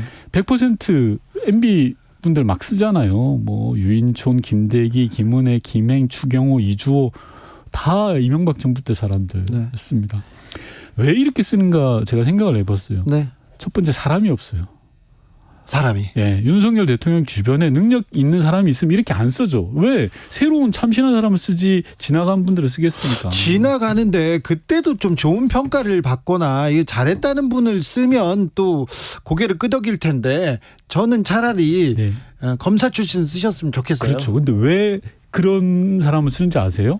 왜 그래요? 말을 잘 듣기 때문에. 말을 잘 들어요? 예. 왜요? 대체로 올드보이들인데 이분들은 잘 보십시오. 예. 이동관, 유인촌 이분들은 MB 정부 때 일종의 돌격대 역할을 하셨던 네네. 분들이에요. 이명박 대통령의 언론 장악의 네. 돌격대라고 비난을 받았던 분들이잖아요. 네네. 지금 윤석열 대통령에 필요한 건 일종의 돌격대라고 보시는 것 같아요. 대통령이. 지금은 싸울 때라고 보시나요? 예. 그러니까 그리고 제가 여러 차례 말씀하는데 검찰총장을 하셨잖아요. 네. 검사들은 검사 동일체라는 게 있습니다. 그렇죠. 상관의 명령에 절대복종, 상명하복. 장관 동일체, 내각 동일체라는 생각을 갖고 계신 건 아닐까라는 생각을 하는 겁니다. 그런 의심이 드는 거죠. 네. 왜 이런 사람들만 배치를 하는가라는 걸 생각해 보면. 네. 김행 그 여가부 장관 지명자는 굳이 말하면 또 박근혜 정부에서 대변인을 했으니까 MB계에서는 거기서는 빼겠습니다. 네. 주진우 라이브는 진실을 중요하게 생각하니까요. 그거는 고치세요. 네. 네. 자, 그런데요. 그러면 유인촌, 신원식 이런 분들 왜 국민 정서에 국민 눈높이에 미달인 사람들이 이렇게 계속 청문회에 올라오는데 민주당은 이런 사람들 문제 있다고 하는데 그럼 청문회 때 잘 막거나 낙마시켜야 되는 거 아닙니까? 예, 모두의 드렸던 말씀으로 네. 민주당이 뭐 하냐라고 하면 참 이동관 방통위원장 후보자 청문회 보자 이렇게 민주당에서 계속 얘기하던 청문회 보니까 어이구 이거 뭔가 이런 얘기도 해요. 입이 10개라도 할 말이 없죠. 저희가 윤석열 정부의 폭정을 제대로 막지 못하고 있고 네. 이런 문제 많은 장관 후보자들을 어떻게 하든지 네. 낙마를 시키든지 낙마 자체가 전부는 아닙니다만 그렇죠. 문제를 드러내게 하고 국민적 판단을 받게 하는 거죠. 네. 그런 과정에서 민주당이 제 역할을 하고 있냐 네. 잘 못하는 게 사실이고요. 네. 그런 부분들에 대해서는 저희가 좀 바뀌고 더 각성하고 더 노력을 해야 된다고 생각합니다. 다만 네. 이분들이 자료조차도 안 내요. 안 내요? 예, 후보자들이 네. 장관 후보자들이 그리고 이제 막 가는 겁니다. 국회에서 동의하지 않고 장관 청문회에서 부적격이다라고 네. 이야기해도 그냥 임명해 버리잖아요. 그래요. 그러니까 이게 인사청문회 제도가 무효이 없는 거가 돼버린 거예요. 네. 인사청문회를 통해서 문제를 드러내려면 자료가 있어야 되는데 자료를 우선 안 내죠. 두 네. 번째, 자료가 왔다 해서 문제 있는 걸 드러내놓고 부적격이라고 의견을 모아내더라도 대통령이 임명시켜버리는 거예요. 근데 170석, 180석 가까운 의석을 가지고 있지만 대통령이 그렇게 일방적으로 이렇게 달리면 제어하기 쉽지 않습니까? 제어해야죠. 제어하지 못하는 저희들이 반성해야 되는 게 더 크다는 건 저는 항상 전제에 깔고요. 네. 윤석열 정부가 해도 너무하잖아요 지금. 네. 국정농단 최서원 씨의 국정농단 그리고 양승태 사법농단 이거 국기문란 사건이죠? 네. 네. 자, 감사원이 발표한 문재인 정부의 통계 조작 의혹에 대해서 대통령실에서 충격적인 국기문란이다, 국정농단이라고 비판했습니다. 국기문란, 국정농단 얘기가 계속 나오는데 요새 어떻게 들으십니까? 앞서도 말씀드렸지만 같은 패턴이에요. 예컨대 서해 공무원 피격 사건 때도 똑같은 말을 했어요. 네. 국기문란이고 국정농단이다라고 했고요. 그 이후에 있었던 동해 흉악범 추방 사건. 네. 북한에서 17명을 죽이고 무자비하게 살해하고 넘어온 북한 사람을 다시 북으로 보냈는데 그걸 가지고 난리를 쳤죠. 그것 또한 국기문란이라고 했습니다. 네. 전임 정부가 했던 모든 일들에 대해서 탈탈탈 털고 있어요. 예. 이번 감사원의 통계와 관련된 조사도 제가 알기로는 수백 명을 불렀습니다. 네. 그리고 지금 검찰 조사하고 하는 게 엄청나게 많은데요. 네. 저는 윤석열 정부가 과거와 싸우지 않았으면 좋겠어요. 과거와. 예. 그리고 미래를 나아갔으면 좋겠습니다. 네. 우리나라 대한민국이 어떤 일을 해야 되고 민생을 위해서 경제를 위해서 이런 일을 하자라고 야당과 경쟁을 해야지 과거 정부와 싸우려고 그래요. 그래서 과거 정부 탓을 해요. 네. 제가 통계를 뽑아봤는데요. 윤석열 정부 출범하고 지금 1년 한 4개월 지났습니다. 네. 대통령이 전임 정부 탓, 문재인 정부 탓을 한 게 몇 번인지 한번 살려봤어요. 그런데 2주에 한 번씩 해요. 아, 그래요? 예. 이런 경우 처음 봤습니다, 저는. 그래서 지금 문재인 정부 7년 차와 이명박 정부 7년 차가 지금 싸우고 있다는 거예요. 네. 자, 대통령실에 청와대에 계셨죠. 청와대 국정상황실장으로 계실 때 가장 고민하던 부분이 외교안보, 남북 문제 이런 부분이었습니다. 네. 그런데요, 윤건영 실장도 그랬습니다. 그래서 김정은 위원장도 여러 번 뵙고 김여정 부부장도 이렇게 봐서 그런데 이 최근에 북한의 이렇게 행보에 대해서는 어떻게 보시는지요? 북한 김정은 위원장이 러시아 갔습니다. 네. 자, 윤건영 의원은 어떻게 봤을까요? 궁금합니다. 우선 북러 정상회담을 했죠. 예. 북러 정상회담에서 저는 인상적인 장면이 세 장면이 있었습니다. 네. 첫 번째, 지각대장인 푸틴이 30분 먼저 와서 기다렸어요. 빨리 가세요. 네. 박근혜 전 대통령도 문재인 전 대통령도 엄청 기다렸잖아요. 예, 2시간 가까이. 외국의 유명한 정상들도 1시간 예상 4시간 기다린 사람도 있대요. 예. 네. 푸틴이 30분 먼저 왔다는 거예요. 네. 이건 뭐냐고 하면 기존의 북러 관계에서는 네. 북한이 먼저 다가갔죠. 안달을 예. 했죠. 예. 그런데 그렇죠. 뭔가 좀 바뀐 네. 상징적으로 보여주죠. 예. 두 번째는 회담 장소입니다. 네. 우주 기지에서 했어요. 예. 생각해 보십시오. 대한민국과 우주 협력을 했던 나라가 러시아입니다. 네. 대한민국의 초기 인공위성 기술을 러시아로부터 받아온 거예요. 아니 우리 우주인 있지 않습니까? 네. 이소연 우주인, 고산 우주인 다 러시아 기지에서 훈련했어요. 맞습니다. 그런데 이제 러시아가 북한하고 하겠다는 시그널을 보여준 거예요. 우주 기지에서 했다는 것 자체가. 예. 저는 세 번째가 가장 좀 심각한 문제라고 생각하는데 북한은 주요한 국면을 전환할 때 꼭 항상 그 전에 중국이나 러시아를 방문했습니다. 맞아요. 예. 맞아요. 2018년에도 남북 정상회담을 하거나 북미 정상회담을 하기 전에 중국 시진핑 주석을 먼저 보고 왔어요. 예. 예. 러시아도 마찬가지고요. 지금 북한이 일종의 국면 전환을 모색하는 거 아닌가라는 생각이 드는 겁니다. 예. 문제는 국면 전환의 방향이 우리로부터 긍정적인 방향이냐 아니면 부정적인 방향이냐에 대한 판단인데 긍정적인 쪽은 아닐 것 같은데요. 예, 윤석열 정부 하는 걸로 봐서는 대단히 부정적 방향으로 가지 않을까 싶습니다. 예.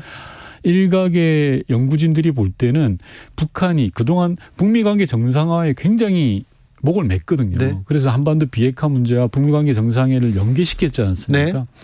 그런데 지금 그 북미 관계 정상화를 포기할 수도 있다라는 연구자들의 발표가 나와요. 예. 그렇게 되면 북중러라는 게 더 강하게 결속되는 겁니다. 예. 우리로부터는 굉장히 안 좋은 뉴스죠. 아, 예. 예.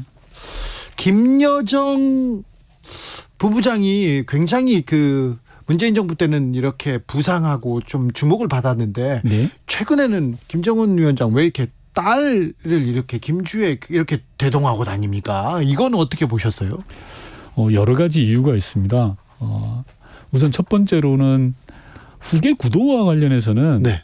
저는 대체적으로 동의하지는 않습니다. 아, 그래요? 김주애를 후계 구도를 위해서 이렇게 등장시킨다라는 것은 우리 정보기관도 인정하지 않을 걸로 저는 생각을 하고 예, 많은 예. 전문가들이 인정하지 않습니다. 왜냐하면 후계 구도를 지금부터 먼저 띄워놓으면 너무 큰 부담이에요. 그렇죠. 견제받잖아요. 네. 네. 너무 큰 부담이고 제2의 권력이 만들어지는 거죠. 그 아이가 아무리 어리더라 하더라도. 그렇죠.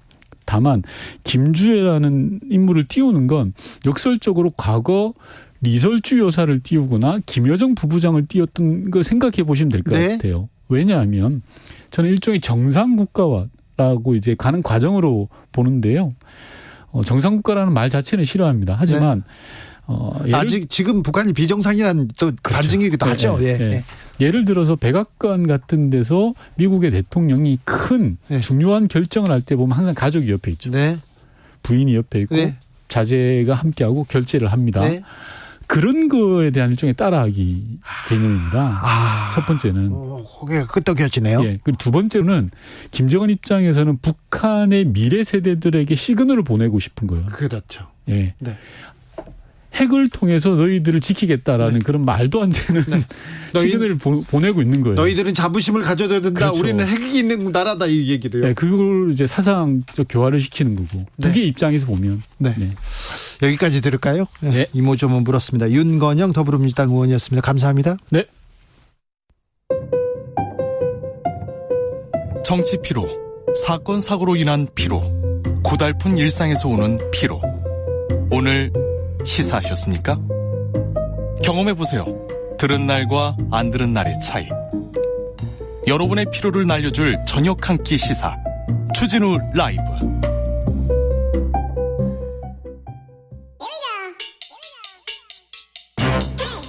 뉴스를 향한 진지한 고민, 기자들의 수다. 라이브 기자실 찾은 오늘의 기자는 미디어오늘 정철훈 기자입니다. 어서 오세요. 안녕하세요. 탐구하는 기자 정철훈. 네.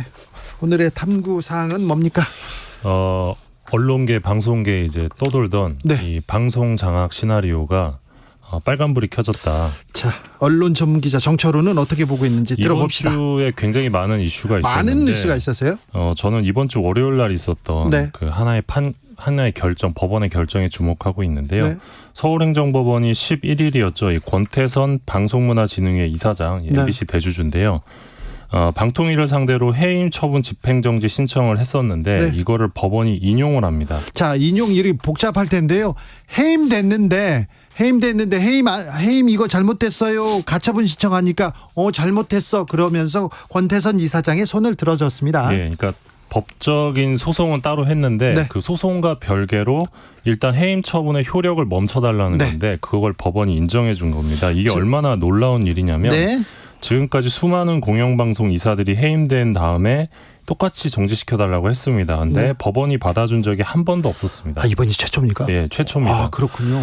아직까지 유일합니다. 예, 유일합니다. 그만큼 이번에 방통위의 해임 처분이 얼마나 비상식적이었으면 사법부가 행정부의 어떤 전행에 제동을 건 게 아니겠느냐 이런 해석이 나오는 거거든요. 방통위가 지난달 8월 21일에 권 이사장을 해임했었는데 21일 만에 해서 복귀를 하게 됐고요.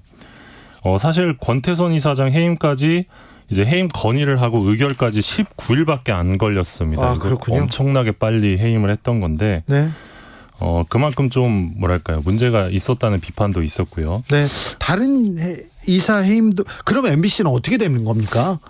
일단 다음 주에 그 김기중 박문진 이사 해임이 예상이 되는데요. 또요? 예, 방통위가 또 해임을 할 것 같은데. 네, 바로요. 예, 근데 역시 집행정지 신청이 인용될 가능성이 높습니다. 왜냐하면 권태선 이사장하고 해임 사유가 유사합니다. 그래요? 예, 김기중 이사랑 권태선 이사장이랑 사유가 유사하기 때문에. 그러면 MBC는 지금 그러면 이사장이 2명인 겁니까? 아니요, 이사장은 1명인 건데. 권태선 이사장으로 다시 복귀가 된 거고요. 그렇죠. 근데 원래 박문진 이사가 9명인데 이미 보궐이사를 방통위가 임명을 해버려서 다음 주에 박문진 이사회가 열리면 10명이 됩니다. 10명이요? 원래는 9명인데 10명이 상황으로 진행을 하게 되는 거예요. 그래요? 예, 이건 역시 최초이고요. 네. 그럼 MBC 지금 MBC를 어떻게 정부 여당에서 하겠다, 이 부분은 빨간불이 들어왔다 이렇게 봐야 됩니까? 맞습니다. 일단 KBS 같은 경우는 여권 구도로 이사회가 재편됐고 이번 주 화요일 날 이제 김희철 사장이 해임이 됐는데 MBC의 경우는 한동안 계속해서 야권 우위로 이사회가 유지가 될 것 같습니다. 당분간은? 예, 당분간은. 그래서 MBC 안팎에서는 지금 방통위가 야권 이사를 추가로 해임하기 위해서 지금보다 더 큰 무리수를 두지 않겠냐 이런 전망도 나오고 있습니다. 네. 또 이사 해임할 것 같아요. 네.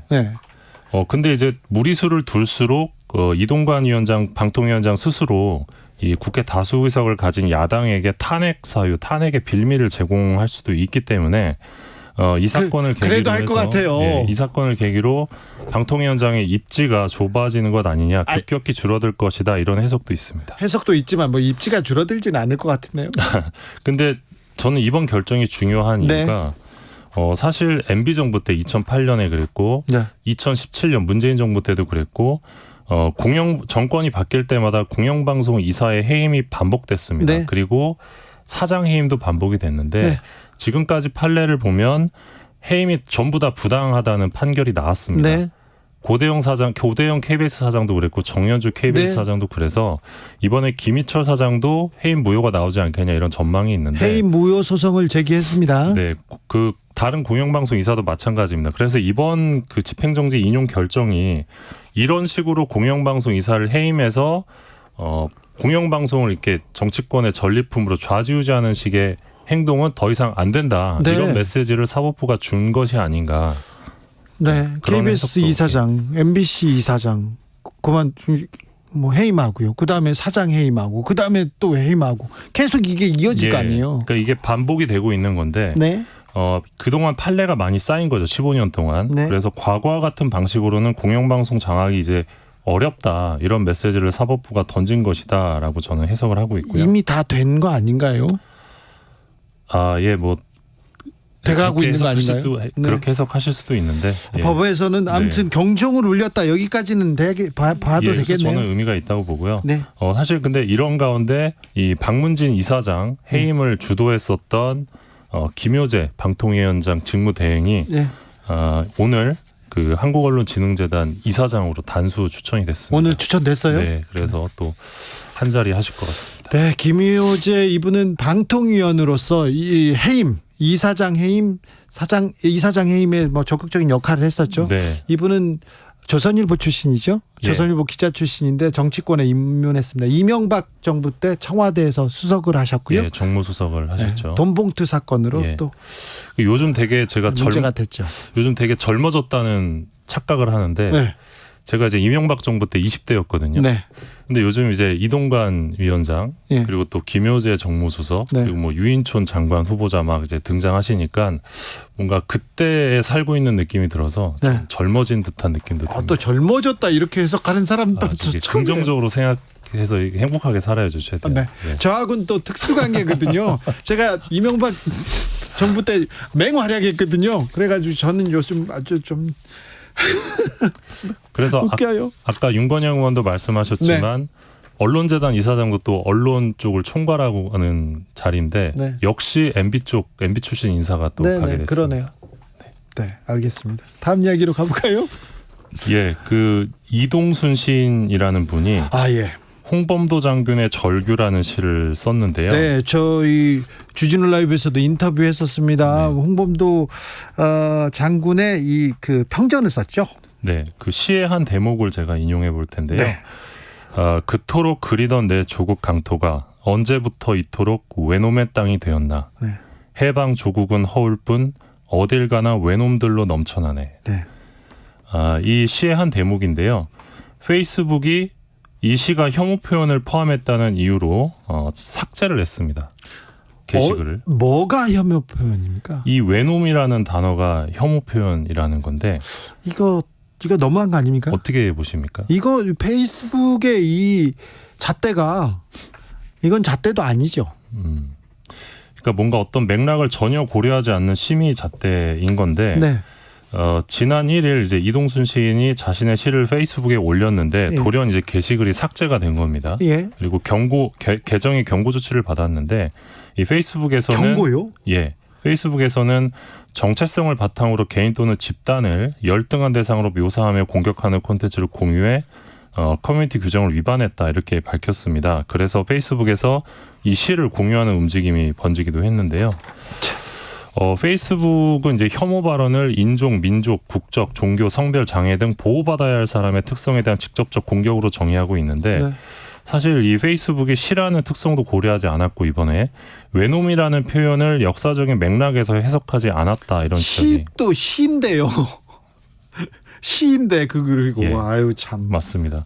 무엇보다 혐오 표현이라는 게 이 소수자, 사회적 약자에 대한 편견과 차별을 조장하는 폭력 이걸 의미하는 게 일반적인데 페이스북은 그냥 소수자 여부를 구분하지 않고 대상을 일반화할 경우에 혐오 표현으로 보고 있는 것 아니냐 이런 비판이 나오고 있는 상황입니다. 앞서서 이제 논란이 됐던 또 다른 이슈도 있는데 이 베트남 전쟁 때 미군의 공습을 피해 울부짖으면서 이 알몸으로 달리는 소녀가 등장하는 매우 유명한 사진이죠. 네, 다들 기억하실 텐데 네이팜탄 소녀라는 보도 사진. 이 잔혹한 전쟁 참상을 알리며 이 저널리즘적으로도 굉장히 큰 의미가 있는데요. 페이스북이 2016년에 이 사진을 두고 어린이 노출 사진이다 이러면서 삭제를 하기도 했습니다. 그래서 뭔가 심의를 할 때 잣대가 좀 부족하다. 좀 맥락을 고려하지 않는다 이런 비판이 좀 가능한데 이게 사실 반복되다 보면 표현의 자유를 굉장히 침해할 수 있는 부분이 또 될 수 있어서 지금은 제가 페북을 안 쓰는데 페북에 이런 글을 썼습니다. 10월 26일이 안중근 의사가 이토 히로부미를 이렇게 좀 저격한 날입니다. 그런데 10월 26일은 김재규 전 중앙정보부장이 박정희 전 대통령을 이렇게 살해한 날이기도 하지 않습니까? 그 얘기를 했는데 그게 뭐 문제가 있다고 삭제가 됐어요. 박근혜 정부 들어서 그랬어요. 이 페북이 가끔 이런 그 검열의 잣대를 이렇게 들고 있는데요. 이명박 정부 때 이명박 정부에 대해서 조금 비판적인 얘기를 하면 이상하게 반응했던데 기억합니다. 박근혜 정부 때 이 얘기, 아니 10월 26일 날 김재규 전 중앙정보부장한테 살해당했잖아요. 그게 무슨 역사적 사실을 가지고. 네. 마지막으로 만나볼 이야기는요? 네, 아마 그 요주의 대상이셨기 때문에 네. 그러니까 박근혜 오촌 살인 사건 기사를 쓰시면 그렇게 되는 것 같습니다. 네, 알겠어요. 다시 그런 시대로 이렇게 돌아온 건가요? 네. 마지막으로 만나볼 얘기는요? 이 국내 OTT 시장 얘기를 좀 해볼 텐데 네. OTT로 요즘 거의 다 드라마, 예능 다 시청을 하실 그런다면서요. 겁니다. 예. 네. 지금 OTT에서는 넷플릭스 독주가 계속되고 있는데 그렇죠. 쿠팡 플레이가 요즘 치고 나가고 있다고 합니다. 자, 넷플은 얼마나 되고 쿠팡은 얼마나 됩니까? 예, 이 월간 활성 이용자 수 MAU라는 그 지표가 있는데 일단 이 기준으로 국내 OTT 1위입니다. 쿠팡 플레이가 현재. 이 모바일 인덱스 데이터에 따르면 지난달 MAU는 넷플릭스가 1223만 명으로 가장 많았고요. 예, 압도적으로 많죠. 예, 쿠팡 플레이가 이제 563만 명. 이 절반까지 따라왔어요? 네, 티빙이 540만 명. 웨이브는요? 439만 명이었고요. 디즈니 플러스? 269만 명 순이었습니다. 아, 그래요? 예, 쿠팡이 좀 치고 올라오고 있는데 사실 이 쿠팡 플레이 같은 경우는 이 쿠팡이라는 그 사이트가 따로 있잖아요. 물건을 사는 사이트. 네. 거기에 가입하는 사람들이 또 이제 약간 묶여서 가입을 하는 경우가 많은데 최근에 이제 축구나 농구 같은 스포츠 경기 독점 중계하고 네, 단독으로 이렇게 초청해가지고 하더라고요. 예, 그리고 최근에 토요일마다 이제 SNL 코리아라는 예능 프로그램이 인기몰이를 하고 있어서 최근 쿠팡이 상승된 것 같습니다. 네. KBS는 웨이브하고 관련 있나요? 예, 그렇죠. KBS, MBC, SBS는 이제 웨이브에 공동 투자를 했는데 네. 웨이브나 티빙 같은 경우는 점차 이제 영업 손실이 좀 커지고 있습니다. 그래요? 넷플릭스랑 좀 출혈 경쟁으로 피해를 보고 있다 이런 분석도 있는데 네. OTT 사업자 시장 점유율을 보면 넷플릭스가 38.2%, 네. 티빙 18.1%, 웨이브 14.4%입니다. 그래요? 근데 제가 주목하는 부분은 무료 OTT의 등장인데요. 무료요? 예, 지금 OTT는 다 유료잖아요. 네. 근데 KBS가 지난 3일에 로그인 없이 무료 이용이 가능한 OTT KBS 플러스를 내놨습니다. 아, 그래요? 방송사 유일 무료 OTT 앱인데 이걸 잘 모르십니다, 많이. 몰랐어요. 이게 사실 실시간 방송 볼 수 있고요. 드라마, 예능, 교양 5만 건의 콘텐츠를 무료로 볼 수 있습니다. 네. 그래서 태조왕건부터 추노, 개그 콘서트 다 볼 수 있습니다. 고화질로. 예. 다큐멘터리 모아놓은 명품관 섹션도 있고 지역 콘텐츠만 따로 접할 수 있는 네. 지역국 섹션도 있거든요. 그래요. 인터페이스도 간단해가지고 어르신들도 쉽게 이용하실 수 있습니다. 저 이 생각했어. 방송국이 이 많은 콘텐츠를 쌓아놓고 왜 가만히 있지? 옛날 TV 다시 보기 얼마나 재밌는데요. 그러니까요. 그런데 뭐 할까 했는데 이제 시작했네요. 예, 그래서 저는 이런 무료 OTT가 사실 수신료의 가치를 증명하는 어떤 플랫폼이 아닌가. 넷플릭스에 너무 집중되고 넷플릭스가 너무 그 제작자들의 권한을 침해한다 이런 얘기를 제작자들이 좀 하기 시작했어요. 이건 좋지 않아요. 맞습니다. 네. 이 부분에 대해서도 굉장히 문제의식을 가져야 되는데 이런 부분 되게 문화체육관광부에서 엄청 이렇게 해야 되는데 네. 유인천 장관 후보자가 잘 해주실까? 네. 오늘부터 일요일까지 전국 대부분 지역에 비가 내릴 것으로 예상됩니다. 돌풍과 천둥, 번개, 동반하는 매우 강한 비 오는 곳 있다고 하니까 각별히 조심하셔야 됩니다. 미디어 오늘 탐구하는 기자 정철훈 기자 함께했습니다. 감사합니다. 고맙습니다. 교통정보센터 다녀오겠습니다. 임초희 씨. 네, 이 시각 교통정보입니다. 충청 이남 지역 곳곳으로 비가 내리고 있습니다. 고속도로는 논산 천안고속도로 천안 쪽 남공주 나들목 1, 2차로에서 사고 처리 중입니다. 주의하시고요. 이후 풍세요금소부터 2km 구간 속도 떨어집니다. 반대 논산 방향은 풍세요금소에서 차량터널까지 제속도 못 내고요. 경부고속도로 부산 방향은 한남에서 서초, 서울요금소에서 수원 사이 밀리고 있습니다. 천안에서 옥산휴게소까지는 30km 3km 구간 넘게 정체 이어지고요. 이후 신탄진에서 회덕분기점 사이도 막힙니다. 남북권에선 금호분기점과 양산 그리고 구서에서 각각 많이 밀리고요. 중부 내륙지선 대구 쪽으로는 달성 1차로에서 사고가 나서 부근 정체입니다. 서울 시내는 분당 수서로 청담대교 쪽 탄천 1교 부근에서 난 사고 때문에 복정부터 20분 정도 걸립니다. KBS 교통정보센터에서 임초희였습니다. 현실이 불이 꺼지고 영화의 막이 오릅니다. 영화보다 더 영화 같은 현실 시작합니다. 라이너의 시사회.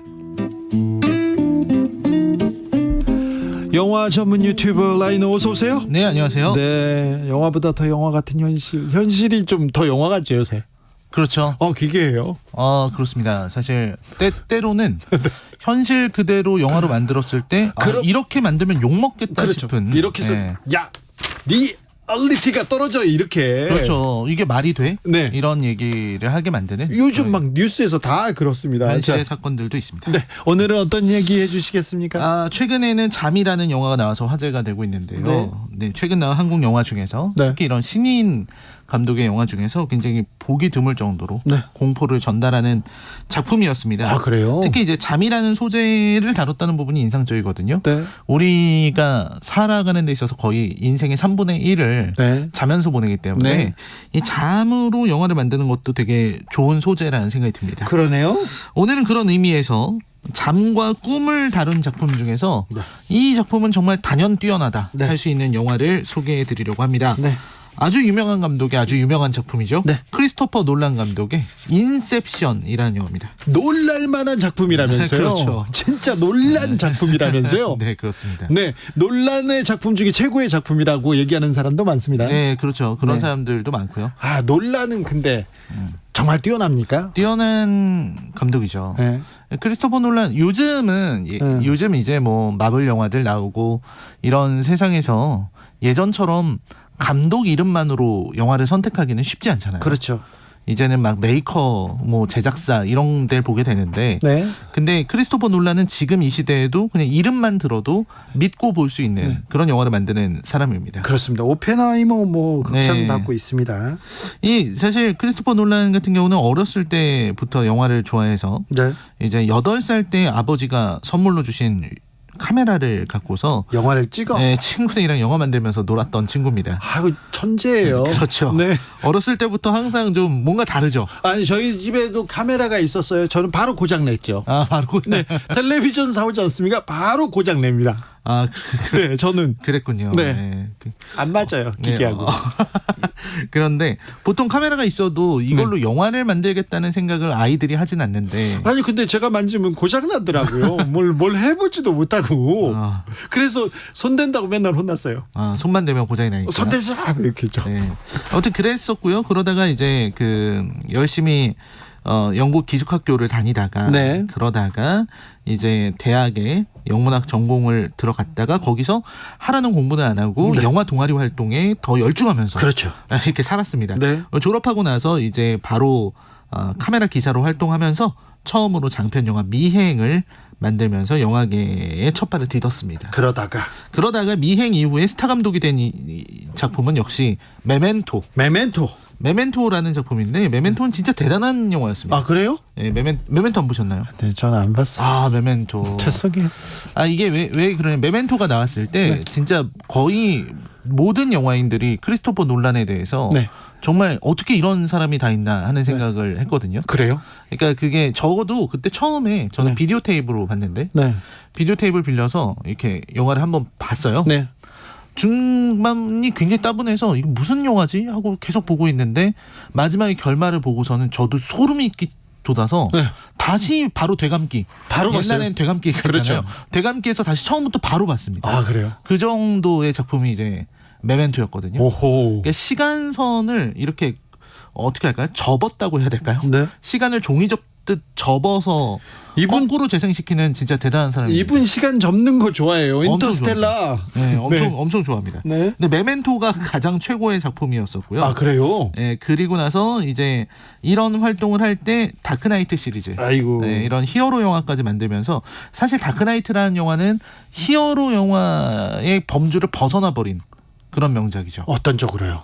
그러니까 히어로 영화라는 카테고리에 담기에는 영화가 너무 훌륭해요. 아, 그래요? 네, 그냥 다크나이트라고 하는 영화를 그냥 따로 봐도 될 정도로 대단히 훌륭한 작품이었습니다. 네. 그리고 나서 이제 인터스텔라라든지 오늘 소개할 인셉션이라든지 테넷, 최근에 오펜하이머에 이르기까지 정말 이름 하나로 작품을 기대하게 만드는 그런 대단한 감독입니다. 인셉션, 인생 영화라고 꼽는 사람들이 많습니다. 어떤 영화입니까? 일단 인셉션은 주인공 코브가 이제 레오나르도 디카프리오인데요. 네.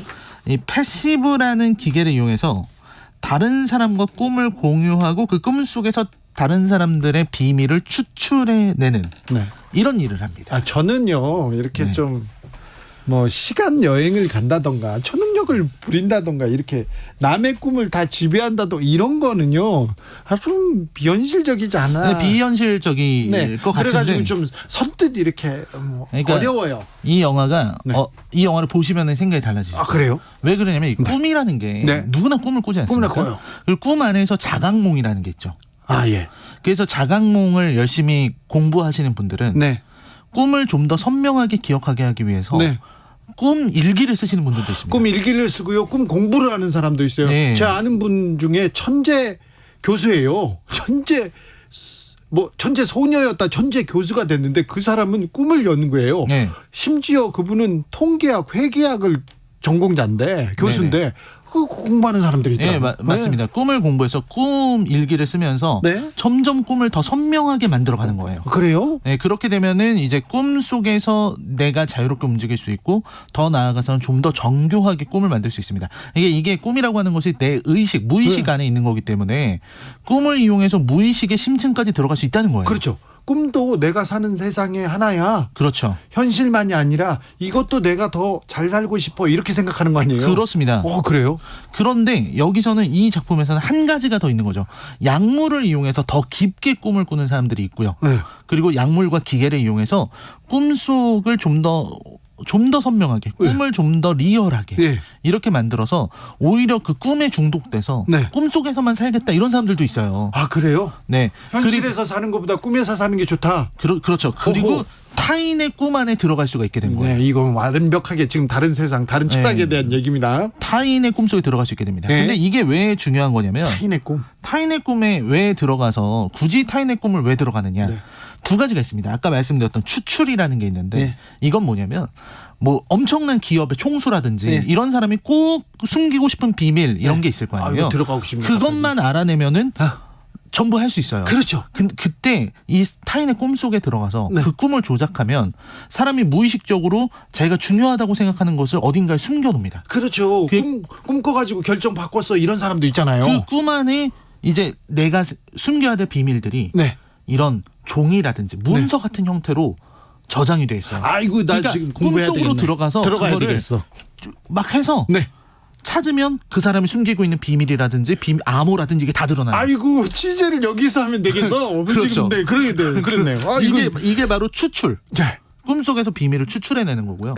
인셉션은 뭐냐면 그 꿈속 깊은 곳에 들어가서 이 사람 몰래 어떤 정보를 넣고 오는 겁니다. 그러니까요. 그러면 그게 자기 신념이나 자기 판단이라고 생각하게 돼요.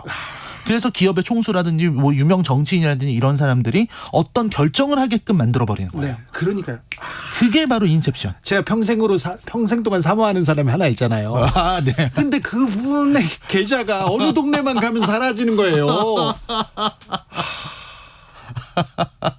이걸 어떻게 해야 돼? 꿈으로 들어가야 되겠네. 꿈속에 들어가면 무의식은 속일 수 없기 때문에. 그러니까요. 무의식은 내가 다룰 수가 없는 거기 때문에 그 안에 있는 생각을 가져올 수가 있게 되는 거. 이게 바로 인셉션의 이야기입니다. 그래서 여기서는 이제 여러 가지 일들이 생겨나요. 이제 꿈속으로 들어가기 위해서 필요한 거, 그리고 꿈속에서 또 꿈을 꿉니다. 꿈 안에서 한 번 더 꿈을 꾸면 더 깊은 무의식의 세계로 들어갈 수 있어요. 대신 그렇게 되면 될수록 꿈과 현실이 구분이 안 되기 시작합니다. 네. 그래서 꿈에서 내가 꿈이라는 걸 알게 하기 위한 것이 바로 토템이라는 건데 네. 보통 이렇게 손 안에 들어갈 수 있는 작은 도구 같은 건데 네. 이 무게랑 무게 중심과 재질을 자기만 알고 있는 거예요. 예. 남의 꿈속에 들어갔을 때 주머니를 뒤지면 항상 내가 가지고 있는 물건.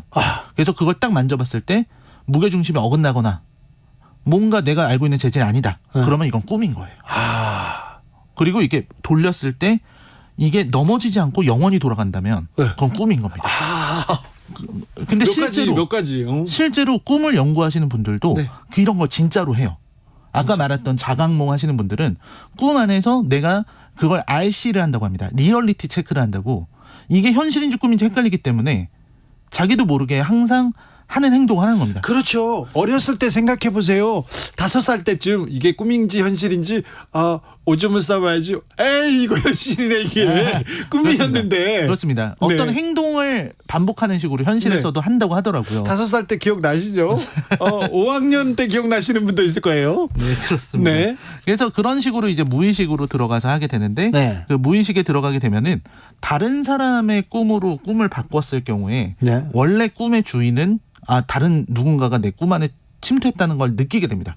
본능적으로. 그래서 꿈속에서 방어를 하기 시작해요. 꿈속에서도 또 거기도 또 네, 방어하는 그렇죠. 사람이 있겠죠. 꿈속이니까 네. 자기 부하들이 있는 거예요. 네. 그 부하들이 다 총기로 무장해 있고 네. 그렇기 때문에 그들로부터 도망치기 위해서 꿈 안에서 어떤 미로를 설계할 수 있는 설계자도 필요합니다. 그렇게 되면 건축학을 할 수 있는 사람이면 더 좋겠죠. 예. 그런 사람까지 등장해서 팀을 만드는 거예요. 그래요? 꿈을 훔치러 가는 팀이 생겨나는 거죠. 네. 꿈속에 가서 그의 비밀을 훔치고 네. 그리고 그가 이런 결정을 하게끔 네. 암시를 넣고 오는 네. 그 팀을 움직이는 게 바로 코브인 겁니다. 알겠습니다. 우리나라에 지금 코브가 필요한 것 같아요. 코브가 필요하고 패시브가 필요한 거죠. 패시브 필요한 것 같아요. 무의식 속으로 들어가서 지금 필요한 것 같아요. 무슨 비밀을 숨기고 있는지 다 알아내고 그러니까요. 네. 그리고 올바른 판단을 하게끔 어떤 판단을 하게끔 이렇게 암시를 줄 수 있는 거죠. 정말 근데 영화에도 지금 라이너의 설명처럼 이렇게 흥미진진합니다. 흥미진진하죠. 그래요? 그럼요. 이 영화 재밌습니다. 그래요? 네. 보면은 아마 빠져들 수밖에 없을 거예요. 네. 네. 제가 라이너가 이렇게 추천하는 영화는 먼저 보고 오거든요. 그런데 못 봤어요. 네. 못 봤는데 좀 흥미롭습니다. 흥미롭죠. 네. 네. 자, 라이너가 인셉션을 우리 청취자들한테 이렇게 추천하는 이유는요? 네, 이제 필요성에 대해서는 주진우 기자님이 말씀을 하셔서 이제 이해가 됐어요. 네. 이 감독, 그러니까 이런 어떤 크리스토퍼 놀란 같은 천재 놀랄만하네요. 이제 네, 진짜 전성기 때 만든 영화거든요. 네. 이게 다크나이트 시리즈를 쭉 만들던 시절에 그 사이에 다크나이트와 다크나이트 라이즈 사이에 인셉션을 개봉을 합니다. 사실 인셉션 이 영화 만들고 싶어 했을 거 아니에요. 그렇죠. 메멘토 이런 거 만들고 싶어 했을 것 같아요. 그렇죠. 네. 그리고 이제 그 크리스토퍼 놀란의 영화가 갈수록 어려워진다는 비판이 있는데 테넷은 절대 이해를 했다는 사람을 본 적이 없어요? 네, 그 정도라고 하는데 네. 인셉션은 어려우면서도 굉장히 치밀하게 플롯을 구성하고 너무나도 흥미로운 이야기에 또 이거는 어떻게 보면 하이스트 무비 요 형태거든요. 그래요? 그 형태를 갖고 있기 때문에 재미도 있으면서 어렵기도 하면서 우리가 지적인 즐거움을 느끼면서 볼 수 있는 작품입니다. 그래요? 그래서 주말에 인셉션 같은 영화 한 편 보시면 어떤 꿈에 대해서 그리고 또 우리 무의식에 대해서 한번 생각해보는 되게 좋은 경험이 되실 것 같습니다. 무의식에 대해서, 네. 꿈에 대해서 정말 현실에서 우리가 살고 있잖아요. 네. 꿈에서도 어떻게 살고 있을 거예요. 그렇죠. 그죠? 꿈속에 나도 기억이 안 나서 그렇죠. 네. 그렇습니다. 근데 꿈에서 제가 로또 당첨되는 번호 이렇게 다 받았어요. 네네. 그래가지고 꿈대로 아침에 일어나서 그 번호대로 제가 로또를 샀는데 네네. 한 숫자도 못 맞췄어요. 그게 이유가 뭐냐면 꿈속 세계에서는 당첨이 됐을 텐데. 그래요? 현실에서 하셨으니까. 이거 아닌 것 같은데. 꿈속에서 하셨으면 아마 당첨이 되셨어요. 제가 김일성 김정일을 인터뷰했어요 꿈에. 그래가지고 우와 이런 꿈이 다 있다. 네. 로또 샀지요. 아, 그것 때문에. 네. 전혀 무관하지 않나요? 그러니까 한 숫자도 안 만들. 그거 말고 로또하고는 상관없어요, 사실. 그러게요. 네. 좀 더 큰. 그렇습니다. 너무 로또에 집착하시는 거 아닌가? 죄송해요. 평생 몇 번 안 사가지고요. 네. 알겠습니다. 자, 인셉션 라이너의 소개로 시사회에서 만나봤습니다. 감사합니다. 감사합니다. 네. 아, 봐야 되겠네. 네. 주진우 라이브는 여기서 인사드리겠습니다. 비 조심하시고요. 퇴근길 조심하셔야 됩니다. 주말은 행복하기만 했으면 좋겠습니다. 저는 내일 주진우 라이브 스페셜로 돌아오겠습니다. 주진우였습니다. 사업장 폐기물 처리 올바른 방법으로 하고 계신가요? 2023년 10월 1일부터 지정 폐기물 및 건설